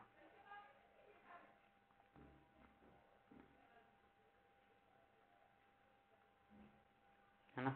यहाँ पे क्या लगेगा अपना, स्टैटिक फ्रिक्शन लगेगा, और स्टैटिक फ्रिक्शन की वैल्यू क्या होती है हमेशा, एफ अप्लाइड, क्योंकि स्टैटिक फ्रिक्शन क्या होता है, वेरिएबल फोर्स है, सेल्फ एडजस्टिंग फोर्स है, और स्टैटिक फ्रिक्शन की वैल्यू क्या हो जाती है अपनी, एफ अप्लाइड के बराबर हो जाती है। मतलब फ्रिक्शनल फोर्स क्या लगेगा अपना, ऑब्जेक्ट पे कितना फ्रिक्शनल फोर्स लगेगा, 6 न्यूटन लगेगा। 8 न्यूटन मत लिख के आ जाना, जितने लोग ने लिखा है 8 न्यूटन आंसर, वो क्या हो जाएगा आपका, गलत हो जाएगा। 8 न्यूटन गलत क्यों हो जाएगा, क्यों हो जाएगा गलत 8 न्यूटन, सोच के देखो। स्टैटिक फ्रिक्शन लग रहा है, लेकिन स्टैटिक फ्रिक्शन की वैल्यू क्या होती है हमेशा, एफ अप्लाइड के बराबर होती है। ये सिर्फ एक कंडीशन है, एफ लिमिटिंग तब लगेगा जब एफ लिमिटिंग भी क्या है, maximum value of static friction है। स्टैटिक फ्रिक्शन की वैल्यू तो कांस्टेंट रहती नहीं ना अपनी, क्या रहती है, वेरिएबल रहती है। वेरिएबल क्या रहती है हमेशा, एफ अप्लाइड के बराबर रहती है। अच्छा तुम सोच के देखो, अगर एक ऑब्जेक्ट ऐसा 4 kg का रखा हुआ है, मैं उसको 6 न्यूटन से आगे की तरफ खींच रहा हूँ, ठीक है, 6 न्यूटन से मैं उसको क्या कर रहा हूँ, आगे की तरफ खींच रहा हूँ। अब पीछे की तरफ अगर मेरा 8 न्यूटन का फ्रिक्शन लगने लगेगा, तो नेट फोर्स किधर बन गया, 2 न्यूटन पीछे की तरफ लगेगा है ना, पीछे की तरफ लगने लगा, तो ऑब्जेक्ट मूव नहीं करने लगा, पीछे की तरफ करने लगेगा, एक्सलेशन आ जाएगा। मतलब ऐसा कभी हो सकता है क्या पॉसिबल कि एक ऑब्जेक्ट ऐसे रखा हुआ है, मैं उसको खींचने की कोशिश कर रहा हूँ, आगे तो नहीं खींच रहा, लेकिन अपने आप पीछे की तरफ चलने लगा, अनटिल अनलेस कोई स्लोप है कि नहीं पीछे की तरफ, है ना, कोई भी स्लोप नहीं है तो भी पीछे की तरफ खींचने लगा, ऐसा कभी होता है क्या, नहीं होता। सोच के देखो, मतलब एफ अप्लाइड की वैल्यू हमेशा क्या है, फ्रिक्शनल फोर्स के स्टैटिक फ्रिक्शन के बराबर होती है, स्टैटिक फ्रिक्शन की वैल्यू हमेशा एफ अप्लाइड के बराबर होती है। जितनी बात समझ में आई, बहुत ध्यान रखना ये सब चीज़ों का, ऐसी क्वेश्चन रहता है। मानिए चलो ऐसे एक मास रखा हुआ है, मैं आपसे पूछूं क्वेश्चन, और इस पे मैंने म्यूएस दे दिया आपको कितना, 20 न्यूटन, सॉरी 0.2 का है ना, 0.2 म्यूएस दे दिया। एम की वैल्यू है अपनी 10 kg, ठीक है, और जी की वैल्यू रख लो अपन 10, ठीक है, 10 मीटर पर सेकंड स्क्वायर। तो अगर मैं आपसे पूछूं कि इसका वो फ्रिक्शनल फोर्स बताओ, इसमें फ्रिक्शनल फोर्स कितना लग रहा है, फ्रिक्शनल फोर्स कितना लग रहा है, तो आप क्या बताओगे, f equals to mu s into n है ना, एन कितना हो जाएगा, एम जी के बराबर हो जाएगा 0.2 इंटू 10 है ना, 10 इंटू 10 एम जी कितना, एम ये है, जी ये है, ठीक है। 10 कितना हो जाएगा ये अपना 0.2 इंटू 100 मतलब 20 न्यूटन, है ना, हो जाएगा। सही है क्या? नहीं, गलत है। क्यों गलत है? क्योंकि मैंने तो आपको बताया नहीं कि यहाँ पे कोई फोर्स लग रहा है कि नहीं लग रहा है। मतलब मेरा अप्लाइड फोर्स क्या था, 0 था। अप्लाइड फोर्स 0 है, मतलब कोई फोर्स लगेगा क्या, फ्रिक्शनल फोर्स? नहीं। रखे रखे कोई ऑब्जेक्ट के ऊपर फ्रिक्शनल फोर्स लगने लगता है क्या? नहीं लगने लगता। कब तक नहीं लगेगा? जब तक कोई अप्लाइड फोर्स ना हो। तो ये वाला सीन है ना। इतनी बात सबको समझ में आ रही है? समझ में आया? ठीक है, ये वाली गलती बिल्कुल मत करना, ठीक है। ओके, चलो आगे बढ़ते हैं अब। एक और क्वेश्चन लिख लो भाई, ऐसे ही मिलता जुलता कुछ लिखो।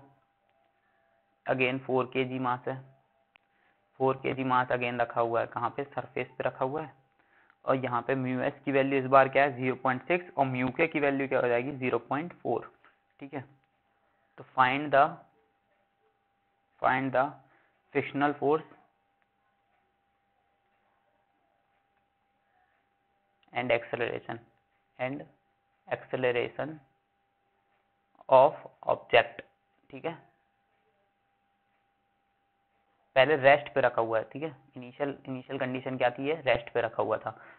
पॉज करो, ट्राई करने की कोशिश करो जल्दी फटाक से। पॉज कर लिया, चालू करूँ सोल्यूशन। 5 4 3 2 1, ठीक है। क्या करोगे, सबसे पहले नॉर्मल रिएक्शन की वैल्यू क्या हो जाएगी, mg हो जाएगी। सीधे डायरेक्ट लिखना सीख गया होगा अभी तक तो, 40 न्यूटन, है ना, क्योंकि अगल बगल दाएं बाएं कोई सी फोर्स नहीं लग रहा है, वर्टिकल कंपोनेंट कोई फोर्स का नहीं है, ठीक है। नॉर्मल रिएक्शन आ गया। एफ लिमिटिंग की वैल्यू निकालो, सबसे पहले करो एफ लिमिटिंग की value. Mu s into n होती है, म्यू एस की वैल्यू कितनी है, 0.6, नॉर्मल रिएक्शन की वैल्यू कितनी है अपनी, 40 न्यूटन, ठीक है।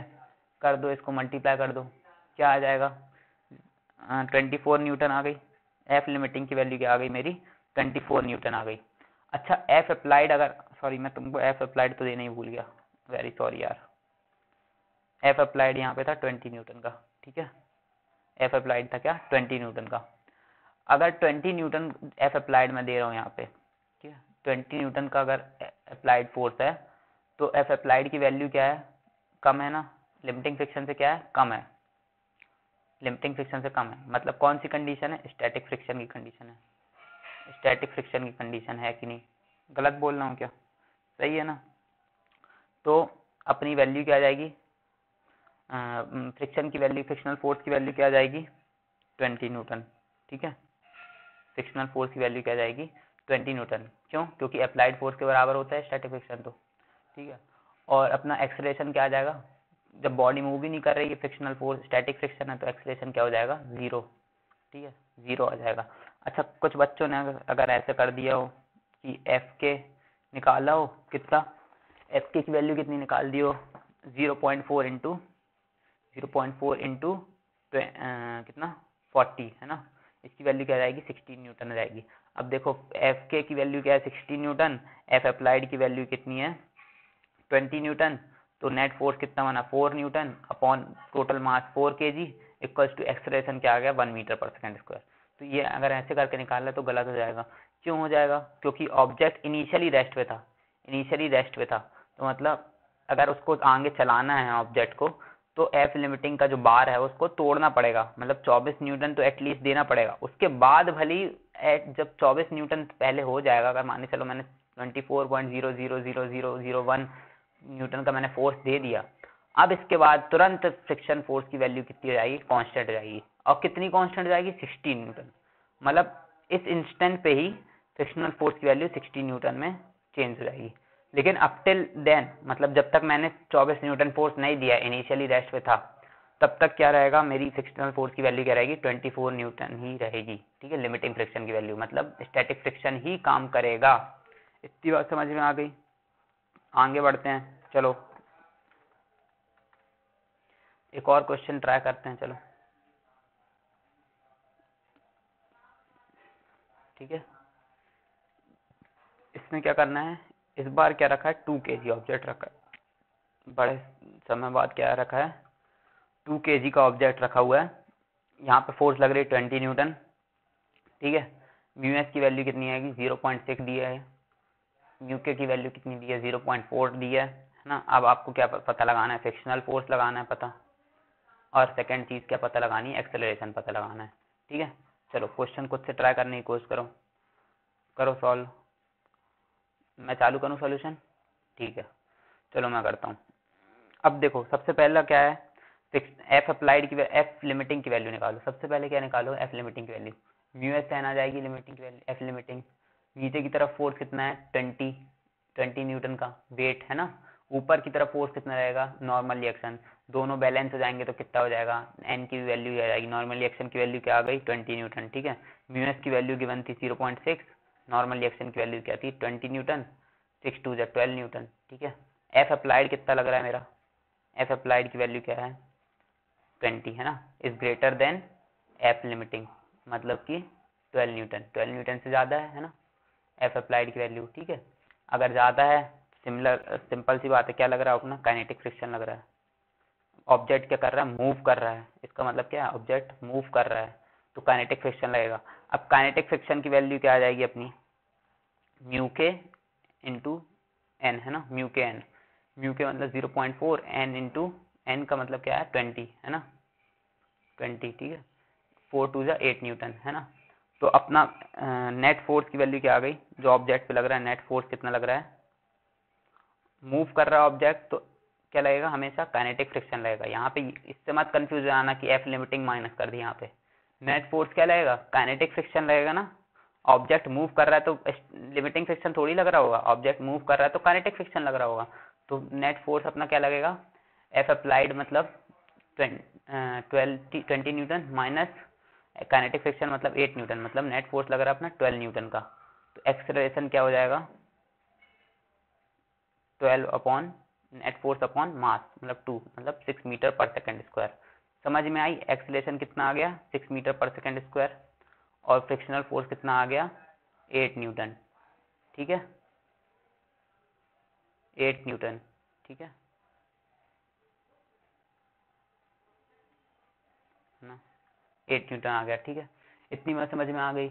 अब यहाँ पे ये मत लिख देना कि अगर तुम ये लेके चलोगे, 12 न्यूटन का फोर्स लेके चलोगे, तो क्या हो जाएगा, तुम्हारा आंसर क्या हो जाएगा, अलग हो जाएगा, 4 मीटर पर सेकंड स्क्वायर आ जाएगा। वो अप्रोच क्या अपनी गलत है। ठीक है, एक और लास्ट क्वेश्चन करते हैं, फिर उसके बाद एंगल ऑफ फ्रिक्शन समझेंगे। ठीक है, एक और क्वेश्चन लिखो, लास्ट क्वेश्चन है ना। एक ये दीवार है ऐसी, ठीक है, एक यहाँ पे एक ऐसी दीवार है, इसका म्यू एस की वैल्यू कितनी है, 0.3, और म्यू के की वैल्यू क्या है, 0.2। ठीक है, ये याद रखना कि म्यू एस की वैल्यू हमेशा क्या होती है, ज़्यादा होती है म्यू के से। क्यों ज़्यादा होती है, क्योंकि एफ लिमिटिंग की वैल्यू क्या होती है, हमेशा एफ काइनेटिक से ज़्यादा होती है। ठीक है, याद रख लेना, इसको नोट कर लो कहीं पे। ठीक है, म्यू एस की वैल्यू हमेशा म्यू के से ज़्यादा होती है। समझ में आ गई बात कि नहीं, समझ में आ गई तो नोट कर लो। ठीक है, फिर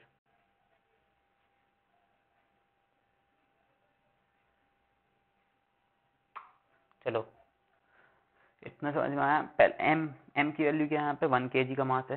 ठीक है, और 40 न्यूटन में यहाँ पे फोर्स अप्लाई कर रहा हूँ। कितना कर रहा हूँ, 40 न्यूटन का फोर्स यहाँ से अप्लाई कर रहा हूँ।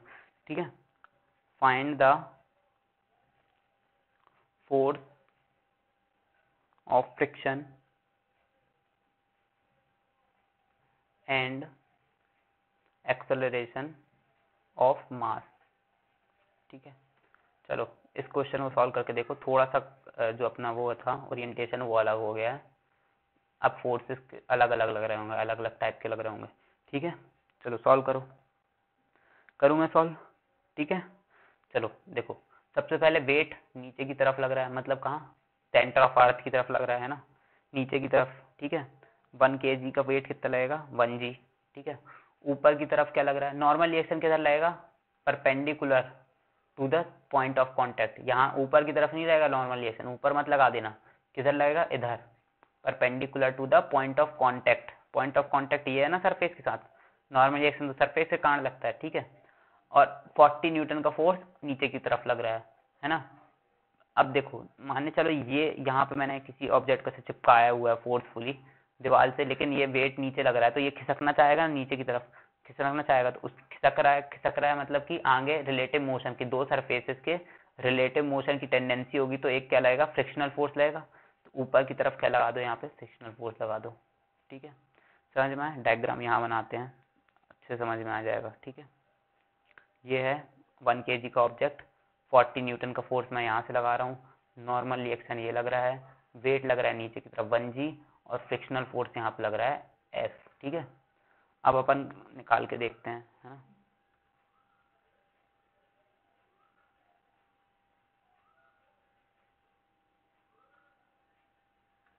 ठीक है, सबसे पहले तो इन दोनों को बैलेंस करो। क्यों? क्योंकि ऑब्जेक्ट अगर रेस्ट पे है, अच्छा अभी अपन को ये नहीं पता है कि ऑब्जेक्ट क्या है, रेस्ट पर है कि नहीं है।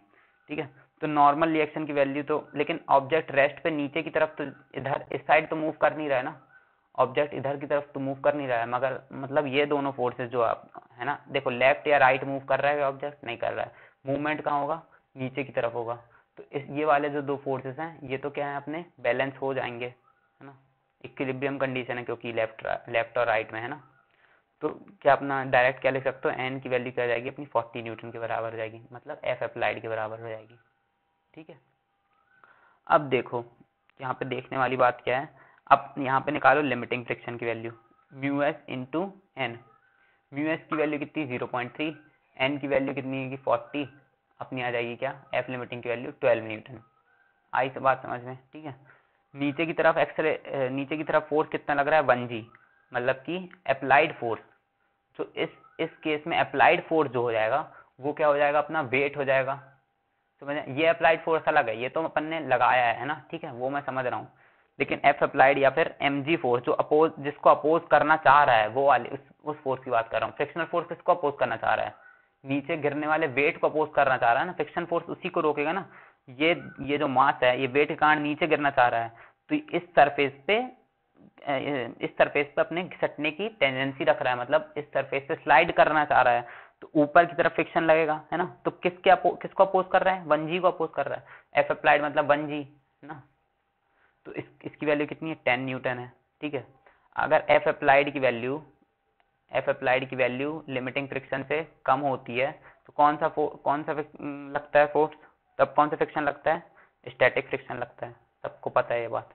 स्टैटिक फ्रिक्शन की वैल्यू क्या होती है, और स्टैटिक फ्रिक्शन की वैल्यू क्या होती है, एफ अप्लाइड के बराबर होती है। और एफ अप्लाइड यहाँ पे क्या है, 40 न्यूटन नहीं, जिसको अपोज कर रहा है वो 1g, है ना, क्या लिख दो 1g, मतलब कि 10 न्यूटन। तो फ्रिक्शनल फोर्स की वैल्यू क्या आ गई अपनी, 10 न्यूटन आ गई। और क्योंकि स्टैटिक फ्रिक्शन लग रहा है मतलब एक्सेलरेशन तो कुछ होगा नहीं, एक्सेलरेशन ऑफ मास क्या आ जाएगा, 0 मीटर पर सेकेंड स्क्वायर। ठीक है, समझ में आया क्वेश्चन? कोई भी डाउट हो अगर फ्रिक्शन को लेके तो कमेंट बॉक्स में कमेंट कर देना। ठीक है, उसको मैं अगले लेक्चर जो होंगे उसमें तुमको समझाने की कोशिश करूंगा, और मतलब कि अच्छे से समझाना डाउट अपना क्या है। ठीक है, चलो आगे बढ़ते हैं, ये सारे क्वेश्चंस होपफुली समझ में आ गए होंगे सबको। एंगल ऑफ फ्रिक्शन की तरफ बढ़ते हैं, नेक्स्ट टॉपिक। ठीक है, लिखो नेक्स्ट टॉपिक, लिखो angle of friction, angle of friction. आई बात समझ में, एंगल ऑफ फ्रिक्शन। चलो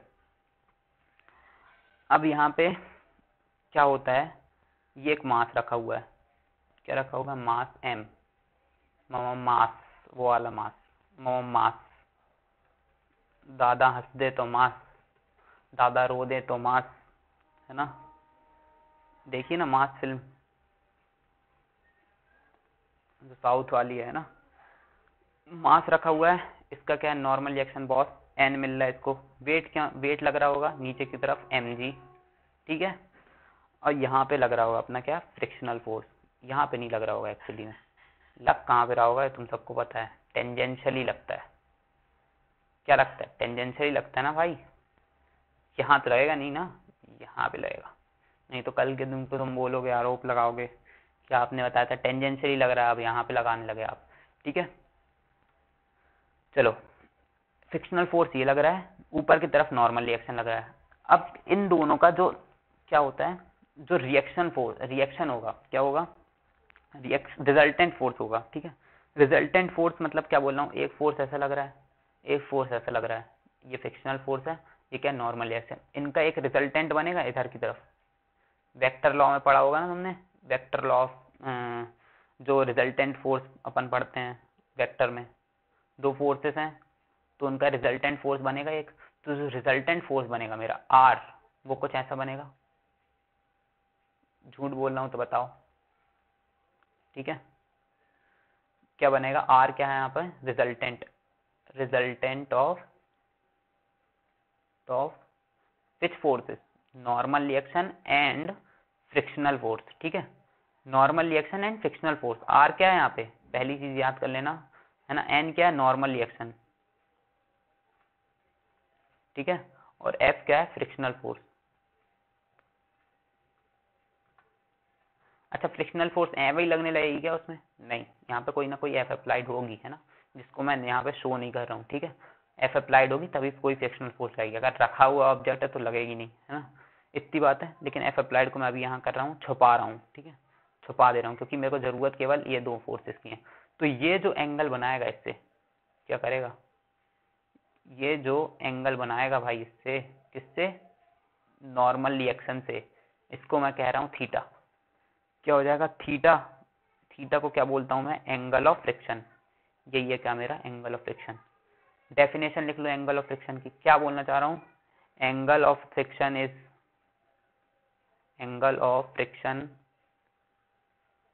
is the angle between what, R and N. R क्या है यहाँ पे, resultant of normal reaction and frictional force.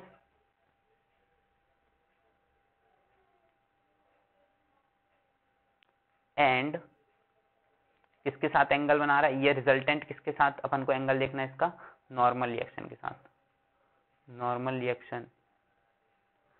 इन दोनों के बीच के एंगल को क्या बोलते हैं अपना, थीटा, मतलब कि एंगल ऑफ फ्रिक्शन बोलते हैं। समझ में आए, बहुत छोटी सी बात है, इजी बात है। चलो अब इसकी वैल्यू कैसे निकाल लेंगे अपन, देखते हैं। एफ लिमिटिंग की वैल्यू बता दो बस मेरे को, एफ लिमिटिंग की वैल्यू क्या होती है, म्यू एस एन होती है, ठीक है। समझ में आई बात, है ना। अब देखो ये वाले केस पे ध्यान दो, ये अपना रिजल्टेंट है आर, है ना, ये अपना फ्रिक्शनल फोर्स है ना, एफ, ठीक है। ये क्या है अपना नॉर्मल रिएक्शन एन, थीटा ये है, ठीक है। अब टेन थीटा की वैल्यू कैसे निकालूंगा मैं, टेन थीटा की वैल्यू कैसे निकाल लूंगा, ये वाले ट्राइंगल को ऐसा करके देखो, ये आर है, ये मेरा एफ है, ठीक है, इसको एफ कह सकता हूँ ना, और यहाँ पे थीटा है कुछ, और ये क्या है मेरा एन, ठीक है। इस वाले ट्राइंगल को मैंने उल्टा करके घुमा के बना दिया, बस ऐसे करके रोटेट कर दिया इधर की तरफ, ठीक है। तो ये मेरा एफ है ना, ये एन है, और ये क्या है आर, ठीक है। इतनी बात समझ में आ रही है ना। तो मेरा थीटा की, टेन थीटा की वैल्यू कैसे, ट्रिग्नोमेट्री इतनी तो आती होगी यार सबको, tan theta hypotenuse upon, sorry perpendicular upon hypotenuse, ठीक है, एफ अपॉन एन, ठीक है। अगर मेरा एफ की वैल्यू, एफ लिमिटिंग है, अगर मैं यहाँ पे क्या कंसीडर कर रहा हूँ, if friction is F limiting, मतलब friction tends to limiting friction, ठीक है, friction tends to limiting friction. अगर इसकी वैल्यू लिमिटिंग फ्रिक्शन है, मतलब इसको मैं एफ लिमिटिंग अगर लेके चल रहा हूँ, तो इसकी वैल्यू क्या होती है, म्यू एस एन होती है, एन एन कैंसिल हो गया, मतलब स्टैटिक फ्रिक्शन के बराबर आ गई, मतलब टेन थीटा की वैल्यू तुम्हारी क्या हो गई, म्यू एस के बराबर आ गई। समझ में आया, बहुत इंपॉर्टेंट है, इसको नोट कर लेना, मतलब याद रखने वाली चीज है कि टेन थीटा मतलब angle of, tangent of angle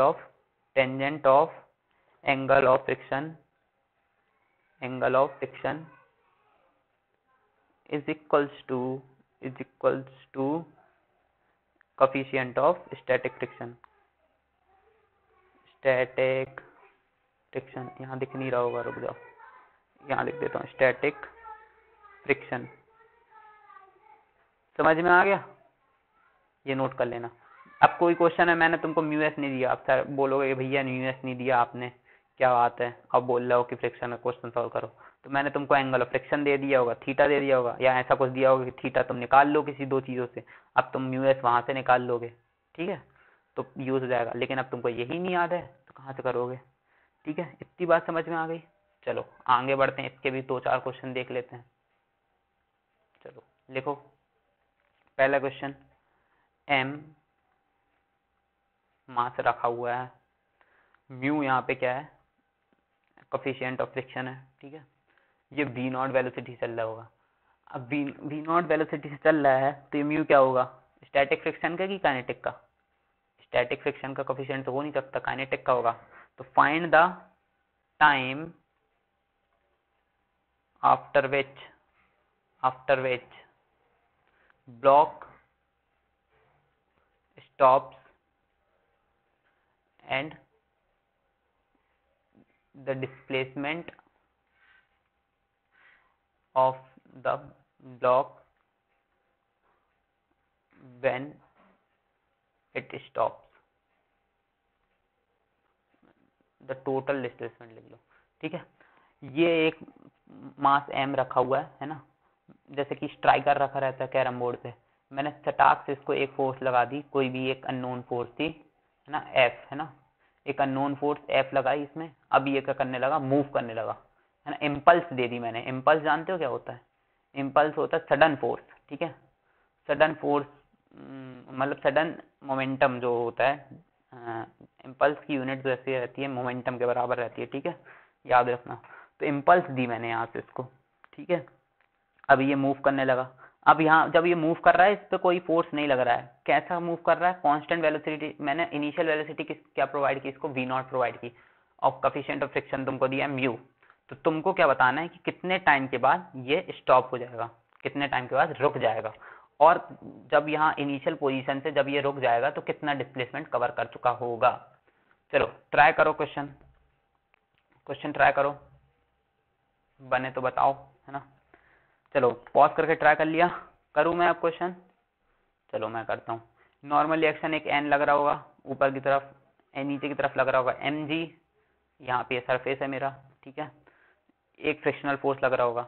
देखो आगे की तरफ कोई फोर्स लग रहा है क्या? अब नहीं, मैंने क्या बताया तुमको, इम्पल्स दे दी है, अब ये मूव कर दिया, इनिशियल वेलोसिटी दे दी, अब ये अपने आप मूव कर रहा है।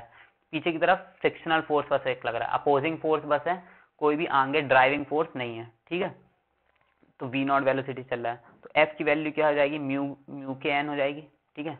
और n की वैल्यू मेरी क्या है, mg, ठीक है। n की वैल्यू क्या है मेरी, mg, म्यू के mg, ठीक है।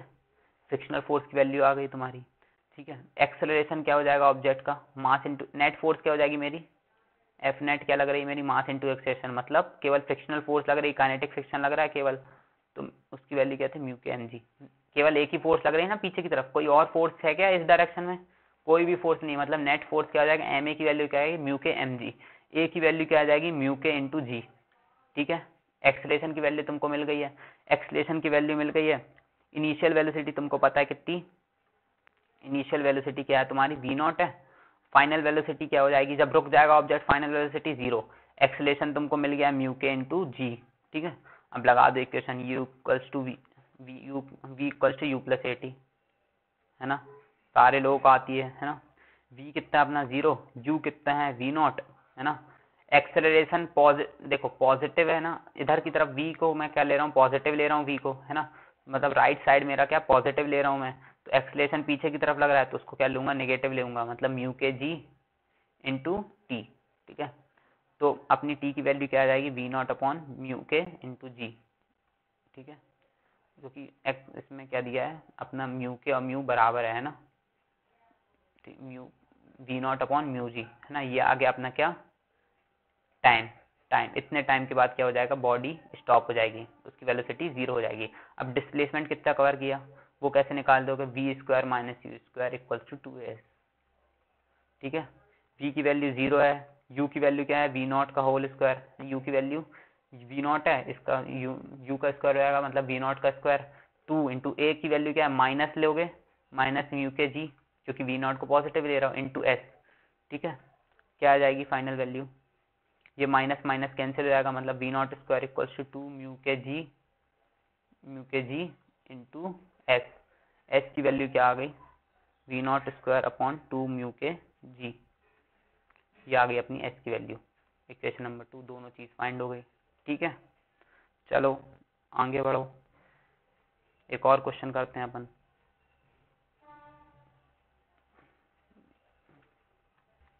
चलो एक क्वेश्चन लिखो, क्या है क्वेश्चन, यहाँ पे आपको मास दे रखा है m, ठीक है। m की वैल्यू कितनी दी है, √3 kg, ठीक है। यहाँ पे मेरा सरफेस है ना, ऐसे रहा है, ठीक है, सरफेस है। एक फोर्स लग रहा है F यहाँ की तरफ F, ठीक है। और कितना एंगल बना रहा है हॉरिजॉन्टल से, 60 डिग्री का। कितना बना रहा है, 60 डिग्री, ठीक है। और यहाँ पे म्यू के की वैल्यू है, म्यू एस की वैल्यू कितनी दी है, 1/2√3, ठीक है। अब आपको बताना है क्या, find the maximum value of F so that the block does not move। क्या बता रहे हैं, यहाँ पे एक फोर्स लग रहा है F, ठीक है, एक फोर्स लग रहा है F, तो F की वो वैल्यू बताओ जहाँ पे ब्लॉक आगे मूव नहीं करना चाहेगा, ठीक है। वो वैल्यू बताना है, minimum value, sorry minimum value होगी, मिनिमम वैल्यू होगी शायद, चलो निकाल के देखते हैं, पता चल जाएगा, ठीक है। चलो सॉल्व कर लिया, मैं करूँ सॉल्व, ठीक है। देखो दो कंपोनेंट्स बनने होंगे एफ के, यहाँ पे बनना होगा F cos 60 degree, F cos 60 degree ऐसा, और एफ साइन 60 डिग्री ऐसा, ठीक है। ऐसा है ना फोर्स, एफ ऐसा लग रहा है ना, यहाँ 60 डिग्री एंगल है, तो कॉस 60 डिग्री क्या हो जाएगा, हॉरिजॉन्टल कंपोनेंट, वर्टिकल हो जाएगा एफ साइन 60 डिग्री। इतनी बात समझ में आ गई। तो आगे की तरफ एक फोर्स लग रहा है F sine 60 degree, sorry F cos 60 degree, ठीक है। है ना, नीचे की तरफ दो फोर्सेस एक्ट कर रहे हैं, एक तो एम जी लग रहा है और प्लस उसके साथ एफ साइन 60 डिग्री भी लग रहा है, ठीक है। इसको लिख लो एफ कॉस 60 डिग्री, ठीक है। ऊपर की तरफ क्या है, एक फोर्स लग रहा है नॉर्मल रिएक्शन, है ना, और एक फोर्स लग रहा होगा फ्रिक्शनल फोर्स पीछे की तरफ, क्योंकि आगे की तरफ कोई फोर्स अप्लाइड फोर्स लग रहा है, ठीक है, इसलिए फ्रिक्शनल फोर्स नीचे पीछे की तरफ लगेगा, ठीक है। सबसे पहले क्या निकालोगे, नॉर्मल रिएक्शन की वैल्यू निकालोगे, क्या आ जाएगी, एम जी की वैल्यू क्या है, एम कितना है, √3 इंटू जी, ठीक है। और एफ की वैल्यू क्या है अपनी, एफ की वैल्यू अननोन है क्या, हाँ एफ की वैल्यू तो अननोन ही है, निकालना है ना अपन को। तो एफ है ना, साइन 60 डिग्री की वैल्यू क्या आ जाएगी अपनी, साइन 60 डिग्री की वैल्यू क्या आ जाएगी, √3/2, इतना आ गया अपना। तो नॉर्मल रिएक्शन की वैल्यू मिल गई, ठीक है। अब इस वैल्यू को क्या रखो, इक्वेशन नंबर 1 दे दो। यहाँ वाली इक्वेशन में अगर ब्लॉक मूव नहीं कर रहा है, मतलब फॉरवर्ड फोर्स, मतलब कि सामने वाला फोर्स बराबर है पीछे वाले फोर्स के, मतलब फ्रिक्शनल फोर्स के, क्यों, इक्विलिब्रियम की कंडीशन है, नॉर्मल केस है, सबको पता है इक्विलिब्रियम कंडीशन में ऑब्जेक्ट मूव नहीं करता है, ठीक है। तो F cos 60 degree, F cos 60 degree की वैल्यू क्या हो जाएगी, 1/2, और फ्रिक्शनल फोर्स क्या होता है अपना, म्यू इंटू एन, ठीक है। स्टैटिक फ्रिक्शन की मतलब लिमिटिंग फ्रिक्शन की वैल्यू है ना, लिमिटिंग फ्रिक्शन की वैल्यू है ना, ठीक है, म्यू एस इंटू एन। तो म्यू एस क्या जाएगा अपना, म्यू एस कितना हो जाएगा, देखो चलो पहले निकालते हैं फिर बात करते हैं इसके बारे में। 1/2√3, एन की वैल्यू अपन को पता है √3g प्लस एफ √3/2, है ना। इसको सॉल्व करोगे तो क्या आ जाएगा, f/2 इक्वल्स टू,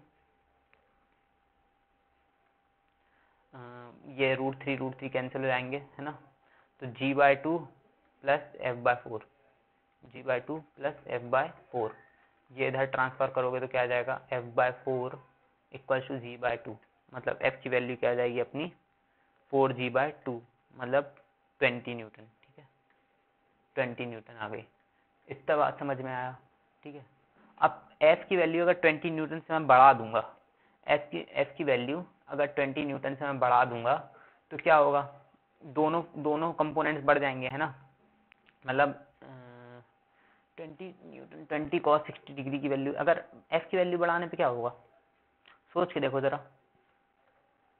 क्या करते हैं अपन, क्या करते हैं, f की वैल्यू क्या लेके चलते हैं, 22, है ना, 22 लेके चलते हैं, तो क्या हो जाएगा, नॉर्मल रिएक्शन की वैल्यू क्या आ जाएगी अपनी, g/2 प्लस, यही है ना नॉर्मल रिएक्शन की वैल्यू, सॉरी फ्रिक्शनल फोर्स की वैल्यू, है ना, एफ एस की वैल्यू क्या आ जाएगी, g/2 प्लस f/4, ये आ जाएगी ना फ्रिक्शनल फोर्स, है ना। तो जी कितना अपना, g/2 क्या हो जाएगा, 5 हो जाएगा, ठीक है। और एस कितना 22/4, मतलब कितना आएगा 11/2, 11/2। तो इसकी वैल्यू क्या हो जाएगी 10 से ज़्यादा हो जाएगी, मतलब ग्रेटर देन 10 हो जाएगी, इट इज़ ग्रेटर देन 10, कुछ आ जाएगी कितनी 10 पॉइंट समथिंग, हाँ सॉल्व कर लेंगे ठीक है। मतलब ये पता बनो 10 से ज़्यादा हो जाएगी। और पीछे की तरफ अपना आगे की तरफ कितना फोर्स लग रहा है, आगे की तरफ फोर्स कितना लग रहा है अपना एफ कॉस 60 डिग्री, मतलब 22/1/2, एफ कॉस 60 डिग्री की इतनी हो जाएगी वैल्यू, मतलब क्या हो जाएगी 11 न्यूटन। अब क्या लग रहा है ये 10 से ज़्यादा है, लेकिन शायद 11 से कम होगा, ठीक है 5 दूनी 10 1 11 है ना, 11 से तब भी कम होगा। तो F cos 60 degree is greater then frictional force, ठीक है। फ्रिक्शनल फोर्स से यहाँ पे एफ कॉस 60 डिग्री ज़्यादा हो जाएगा, मतलब क्या हो जाएगा ऑब्जेक्ट क्या करने लगेगा, मूव करने लगेगा, मतलब फोर्स बढ़ाएंगे तो ऑब्जेक्ट मूव करने लगेगा। तो मतलब इसकी मैक्सिमम वैल्यू रहेगी फोर्स की, maximum value of F for which object does not move, ये क्या हो जाएगी अपनी 20 न्यूटन। यही अपन से पूछ रहे हैं क्वेश्चन, ठीक है। समझ में आ गया सबको, चलो आगे बढ़ते हैं। एक टॉपिक और पढ़ना है अपन को, क्या है angle of repose, angle of repose, angle of repose, repose का एंगल क्या होना चाहिए, क्या होता है ये जान लेते हैं। ये मान ले चलो ये एक स्लांटेड हाइट है ना, एक स्लोप रखा हुआ है यहाँ पे, ये एंगल अपना कितना थीटा, क्या है यहाँ थीटा, और यहाँ पे रखा हुआ है एक मास है ना, यहाँ पे रखा हुआ है एक मास। अच्छा कंपोनेंट बनाते सबसे आते हैं है ना, ये यहाँ के अगर मैं mg वेट बोलूँ, नीचे की तरफ क्या ले लूँ mg ले लूँ, ठीक है। तो ये वाला कौन सा हो जाएगा mg cos थीटा हो जाएगा मेरा, क्योंकि ये एंगल थीटा है। ये एंगल थीटा कैसे आता था, ये 90 माइनस थीटा है और ये पूरा मिला के थीटा है, सॉरी 90 है, तो ये क्या हो जाएगा अपना थीटा हो जाएगा। तो ये वाला एंगल इसकी बात कर रहा हूँ मैं, ठीक है। पहले अपन ने देखा है बहुत बार है ना। तो अपनी क्या हो जाएगी इसकी वैल्यू क्या हो जाएगी mg cos थीटा, और यहाँ की तरफ इसकी वैल्यू क्या हो जाएगी mg sin थीटा। इतना तो आता ही है सबको है ना। आगे की तरफ अभी यहाँ पे कोई फोर्स नहीं लग रहा है, अभी नहीं लग रहा है ना, रुक जाओ 2 सेकेंड, एक नॉर्मल एक्शन लगेगा। यहाँ पीछे की तरफ एक फोर्स लगना रहेगा, क्या फ्रिक्शनल फोर्स, क्यों, क्योंकि mg sin थीटा नीचे की तरफ इसको नीचे ले जाना चाह रहा है ना, वेट का एक कंपोनेंट घिसलाना चाहेगा ना इसको नीचे की तरफ, ताकि ये नीचे की तरफ स्लाइड करता हुआ नीचे तक आ जाए है ना। तो इसको अपोज करने के लिए एक फ्रिक्शनल फोर्स लगेगा, अगर ये रफ सरफेस है ना। तो ये अपना हो जाएगा क्या कंपोनेंट फॉर्म में अपन ने मूव करा लिया है ना। तो वो मिनिमम एंगल दैट मिनिमम नहीं maximum, the maximum value of theta for which m stays at rest, मतलब या फिर एक और तरीके से बोल सकते हैं मिनिमम वैल्यू ऑफ, ये थीटा है ना, थीटा फॉर विच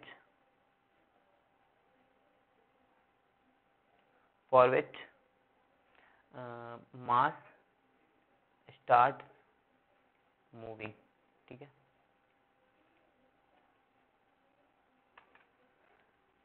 ना। ठीक है, इतना आ गया अपना, समझ में आ गया क्या बोलना चाह रहा है। मतलब कि अगर मैं इस एंगल को बढ़ाते जाऊं, अगर इसको थोड़ा और बढ़ाया, थोड़ा और बढ़ा दिया, जैसे जैसे मैं बढ़ाते जाऊंगा तो ये क्या करने स्लाइड कर जाएगा, एक एंगल आएगा जिसपे क्या है स्लाइड करना चालू हो जाएगा। अभी रुका है मान के चलो, ऐसे था कुछ स्लोप तो रुका था यहाँ पे मास, अब ऐसे कर दिया, ठीक है अभी भी रुका है, अब ऐसे कर दूंगा अब थोड़ी रुका रहेगा, अब तो नीचे गिरने लगेगा ना। तो वो मिनिमम एंगल, जो वो मिनिमम वैल्यू जहाँ पे ये स्टार्ट कर जाएगा मूव करना, या फिर मैक्सिमम वैल्यू जहाँ पे ये रेस्ट पे लास्ट बार रुका रहेगा, ठीक है, इसके थोड़ा ही बढ़ाते वो मूव करने लगेगा, उसको क्या बोलते हैं एंगल ऑफ रिपोज, ठीक है। मतलब वो एंगल जहाँ तक वैल्यू रुकी रहेगी अपनी, जहाँ तक मास अपना रुका रहेगा, वो क्या होता है एंगल ऑफ रिपोज। आ गई समझ में, चलो आगे बढ़ देते हैं, आगे बढ़ते हैं। क्या बोलना चाह रहा है, तो लिमिटिंग फ्रिक्शन लग रहा हो, अगर अगर ऑब्जेक्ट अबाउट टू मूव है वहां पे कौन सा फ्रिक्शन लगता है हमेशा, लिमिटिंग फ्रिक्शन। लिमिटिंग फ्रिक्शन के बाद जस्ट क्या लगता है, काइनेटिक फ्रिक्शन, मतलब मूव करने लगा।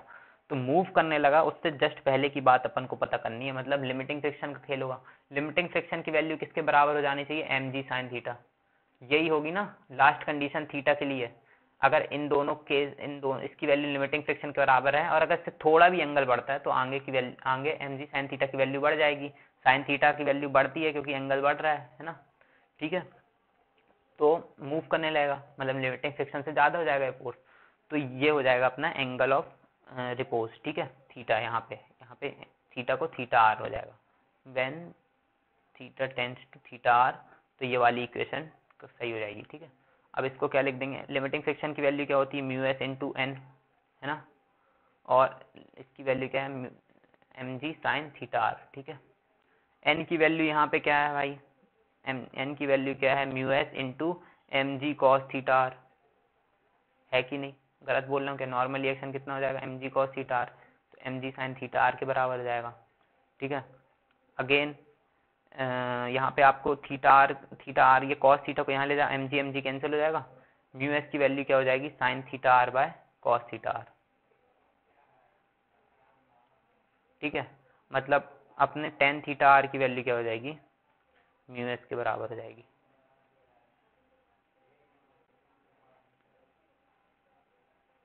आ गई बात समझ में, क्या बोलना है, मतलब tangent of angle of repose is equals to theta r, ठीक है। इतनी बात समझ में आ गई। लेकिन ये सिर्फ कब है, जब एन की वैल्यू यहाँ पे एम जी कॉस थीटा के बराबर हो, हमेशा सही नहीं होगा, ये हमेशा सही नहीं होगा। हमेशा कौन सी इक्वेशन सही हो जाएगी आपकी, ये वाली इक्वेशन, एफ लिमिटिंग की वैल्यू हमेशा, ये वाली इक्वेशन हमेशा करेक्ट होगी, ठीक है। मान के चलो मैं यहाँ पे एक और फोर्स लगा रहा होता नीचे की तरफ, तब तो नॉर्मल रिएक्शन कुछ अलग हो जाता ना, तो ये वाली इक्वेशन सही नहीं होती। तो ये वाली इक्वेशन क्या है, परमानेंट इक्वेशन है, ठीक है। इस वाली इक्वेशन को ध्यान रखना है, ठीक है। अगर थीटा छोटा रहेगा तो कॉस थीटा की वैल्यू क्या हो जाएगी, ज्यादा, अगर थीटा मैं छोटा कर दूं तो कॉस थीटा की वैल्यू साइन थीटा से ज्यादा हो जाएगी, ठीक है। कॉस थीटा की वैल्यू अगर साइन थीटा से ज्यादा हो गई तो ये वाला टर्म क्या हो जाएगा, लेफ्ट साइड मेरा क्या हो जाएगा, यहाँ पे बड़ा हो जाएगा, राइट साइड छोटा हो जाएगा, मतलब एफ लिमिटिंग की वैल्यू ग्रेटर देन हो जाएगी what, m ji sine theta r, ठीक है। अब अगर मैं मान चलो इंक्रीज करते करते करते करते करते करते एक ऐसी वैल्यू पे आ जाऊं जब ये दोनों इक्वल हो जाएं, ठीक है, वो वाली कंडीशन होगी एंगल ऑफ रिपोज की, ठीक है। मतलब body is about to slip, मतलब यहाँ पे कौन सी कंडीशन लग रही है, body is about to slip, body is about to slip, about to slip, आई बात समझ में, ठीक है। इतना सब समझ में आ गया होगा, चलो आगे बढ़ते हैं, ठीक है। देखो प्रीवियस केस के हिसाब से अपना जो होगा, थीटा आर की वैल्यू अपन ने क्या निकाल ली थी, जब यहाँ पे कोई फोर्स नहीं लग रहा है, केवल ये ऑब्जेक्ट ऐसे रखा हुआ है, तब थीटा आर की वैल्यू क्या आ रही थी, टेन इनवर्स म्यू एस आ रही थी, या फिर मैं कह सकता हूँ म्यू एस की वैल्यू क्या आ रही थी, टेन ऑफ थीटा आर। लेकिन ये सिर्फ किस केस के लिए है, जहाँ पे यहाँ पे कोई फोर्स नहीं लग रहा है, ठीक है। और मैं एफ अप्लाइड लगाने रहूँ, कुछ अलग फोर्स लगा लूँ, तब ये केस अलग हो जाता है। लेकिन इस केस की बात करते हैं, इसमें अपन जनरल मान के चलते हैं ना, कोई एक स्लोप है तब ये हमेशा सही रहेगा, ठीक है। अगर इस केस की बात हो रही तब ये हमेशा करेक्ट माना जाएगा, ठीक है। तो इसमें if theta is less than theta R, मतलब if theta is less than theta R, then there is no sliding, no sliding, ठीक है। If theta is equals to theta R, body is at rest, body is about to slide, ठीक है। About to slide मतलब सिर्फ slide होने ही वाली है ना। और थर्ड केस क्या हो जाता है, if theta is greater than theta r, यहाँ पे क्या होगा, बॉडी स्टार्ट स्लाइडिंग, स्लाइडिंग। अब तुरंत इस केस में क्या हो जाएगा, एफ की फ्रिक्शन की वैल्यू क्या हो जाएगी, एफ के हो जाएगी, क्योंकि बॉडी स्लाइड होने लगी, तो यहाँ की वैल्यू क्या हो जाएगी, म्यू के एन। इस केस में फ्रिक्शन की वैल्यू क्या आ जाएगी, F limiting equals to mu s N, ठीक है। और आगे इस केस में क्या हो जाएगी, एफ की वैल्यू क्या हो जाएगी, एफ एस, मतलब कि अप्लाइड फोर्स, मतलब अप्लाइड फोर्स। इस केस में क्या था, अप्लाइड फोर्स क्या था, एम जी साइन थीटा, आगे की तरफ एम जी साइन थीटा लग रहा है ना यहाँ पे, ठीक है। ये तीनों चीजें समझ में आ गई, ये केस अपना 1 है, देखो सिस्टमेटिकली लिख लो इसको, केस 1 है, ये केस 2 है, ये केस 3 है, ठीक है, ये तीनों को लिख लो अच्छे से। चलो एक दो क्वेश्चन और कर लेते हैं, फिर उसके बाद करेंगे और आगे क्वेश्चन है ना, बाकी सारे क्वेश्चन क्या करेंगे कल ट्राई करेंगे। एंगल ऑफ रिपोज के क्वेश्चन करेंगे और कल क्या करेंगे, ब्लॉक ओवर ब्लॉक प्रॉब्लम, जो अक्सर पहले पूछे जा चुके हैं अच्छे एग्जाम्स में, जैसे TIFR में ब्लॉक ओवर ब्लॉक प्रॉब्लम आ जाती है, एक ब्लॉक के ऊपर दूसरा ब्लॉक रख देगा, फिर उसके साथ कारस्तानी होती है, ठीक है। चलो फटाक से 2 क्वेश्चन और लिखो, लास्ट 2 क्वेश्चन करेंगे इस लेक्चर में। क्या है, if the angle of repose is 45 degree, देखो if the angle of repose is 45 degrees, find if body is at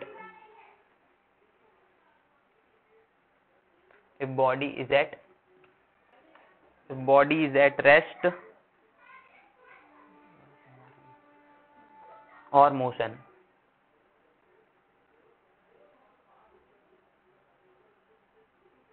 ठीक है, पहली चीज क्या फाइंड करनी है, क्या बॉडी रेस्ट पे है मोशन पे है ना।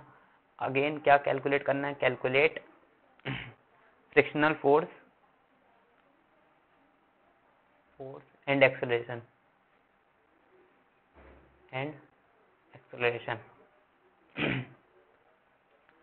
Frictional force and acceleration find करना है, ठीक है। क्या है, ऑब्जेक्ट ऐसा रखा हुआ है 30 डिग्री और ये मास m ऐसे रखा हुआ है, ये आपका पिक्चर है, ठीक है, डायग्राम, ठीक है। क्वेश्चन सॉल्व करने की कोशिश करो खुद से, पॉज करके ट्राई कर लिया, करूँ मैं question.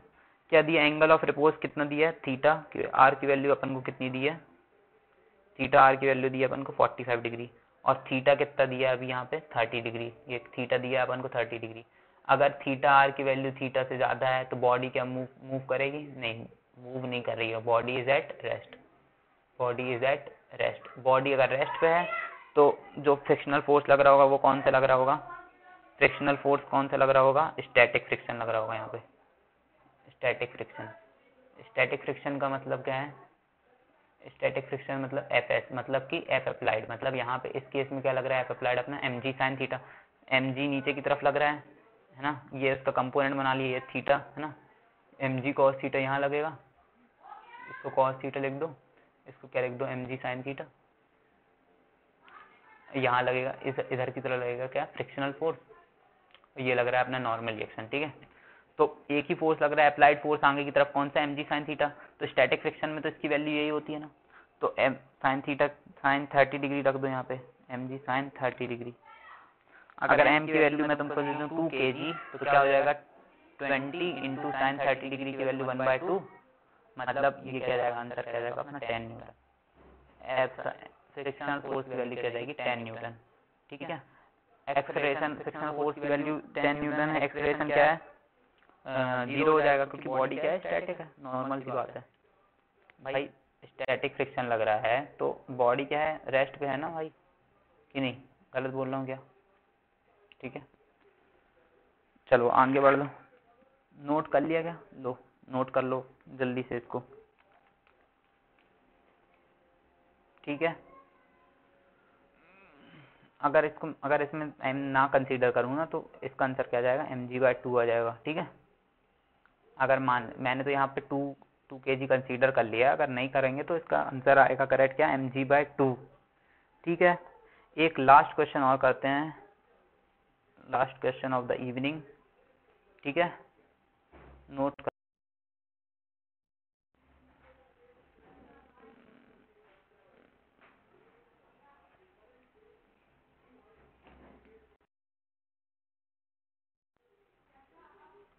Angle of repose is 37 degrees, find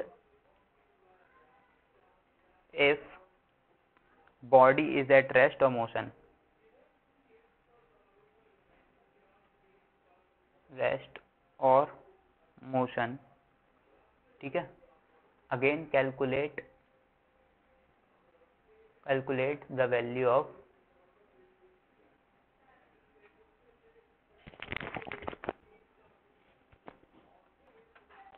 calculate the value of frictional force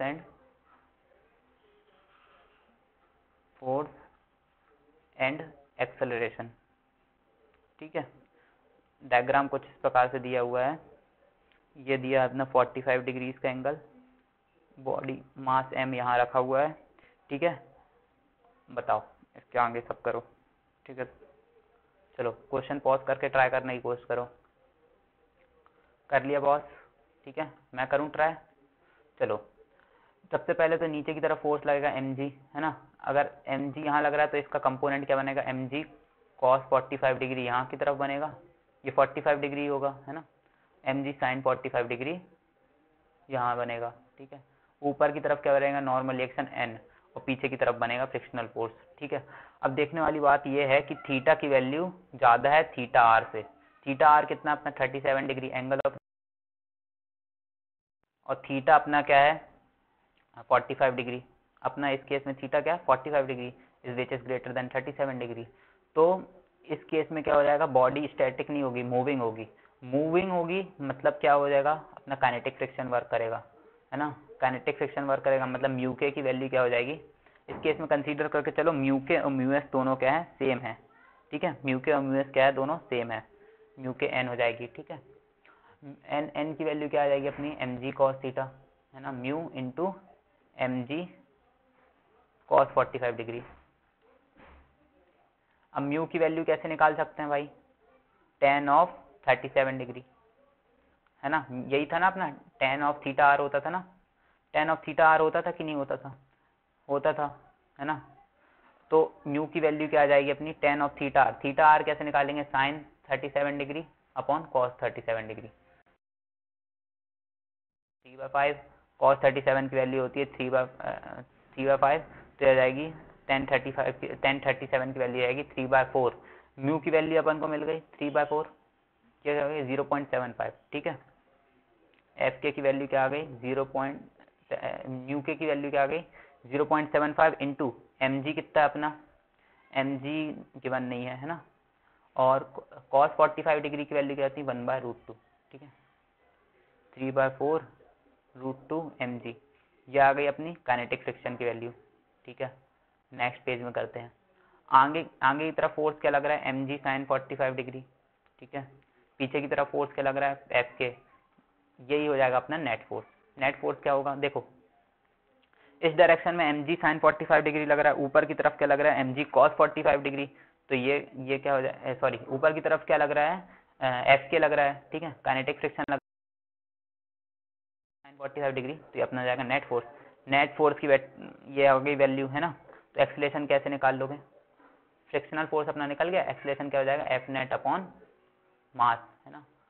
F net की वैल्यू क्या हो जाएगी अपनी, एम जी साइन 45 डिग्री की वैल्यू 1/√2 माइनस, अब यहाँ पे क्या है अपना एफ की वैल्यू अपन ने निकाली थी पिछले पेज में, क्या आ जाएगी 3/4√2 एम जी, यही थी ना, देख लेते हैं एक बार, है ना, यही थी, ये आ गई अपॉन टोटल मास m से डिवाइड कर दिया, m कैंसिल कर दोगे। ठीक है, g/√2 कॉमन आ जाएगा, m कैंसिल हो जाएगा, 1 - 3/4 आ गया। ठीक है, इसकी वैल्यू क्या आ गई 1/4। ठीक है, g/4√2।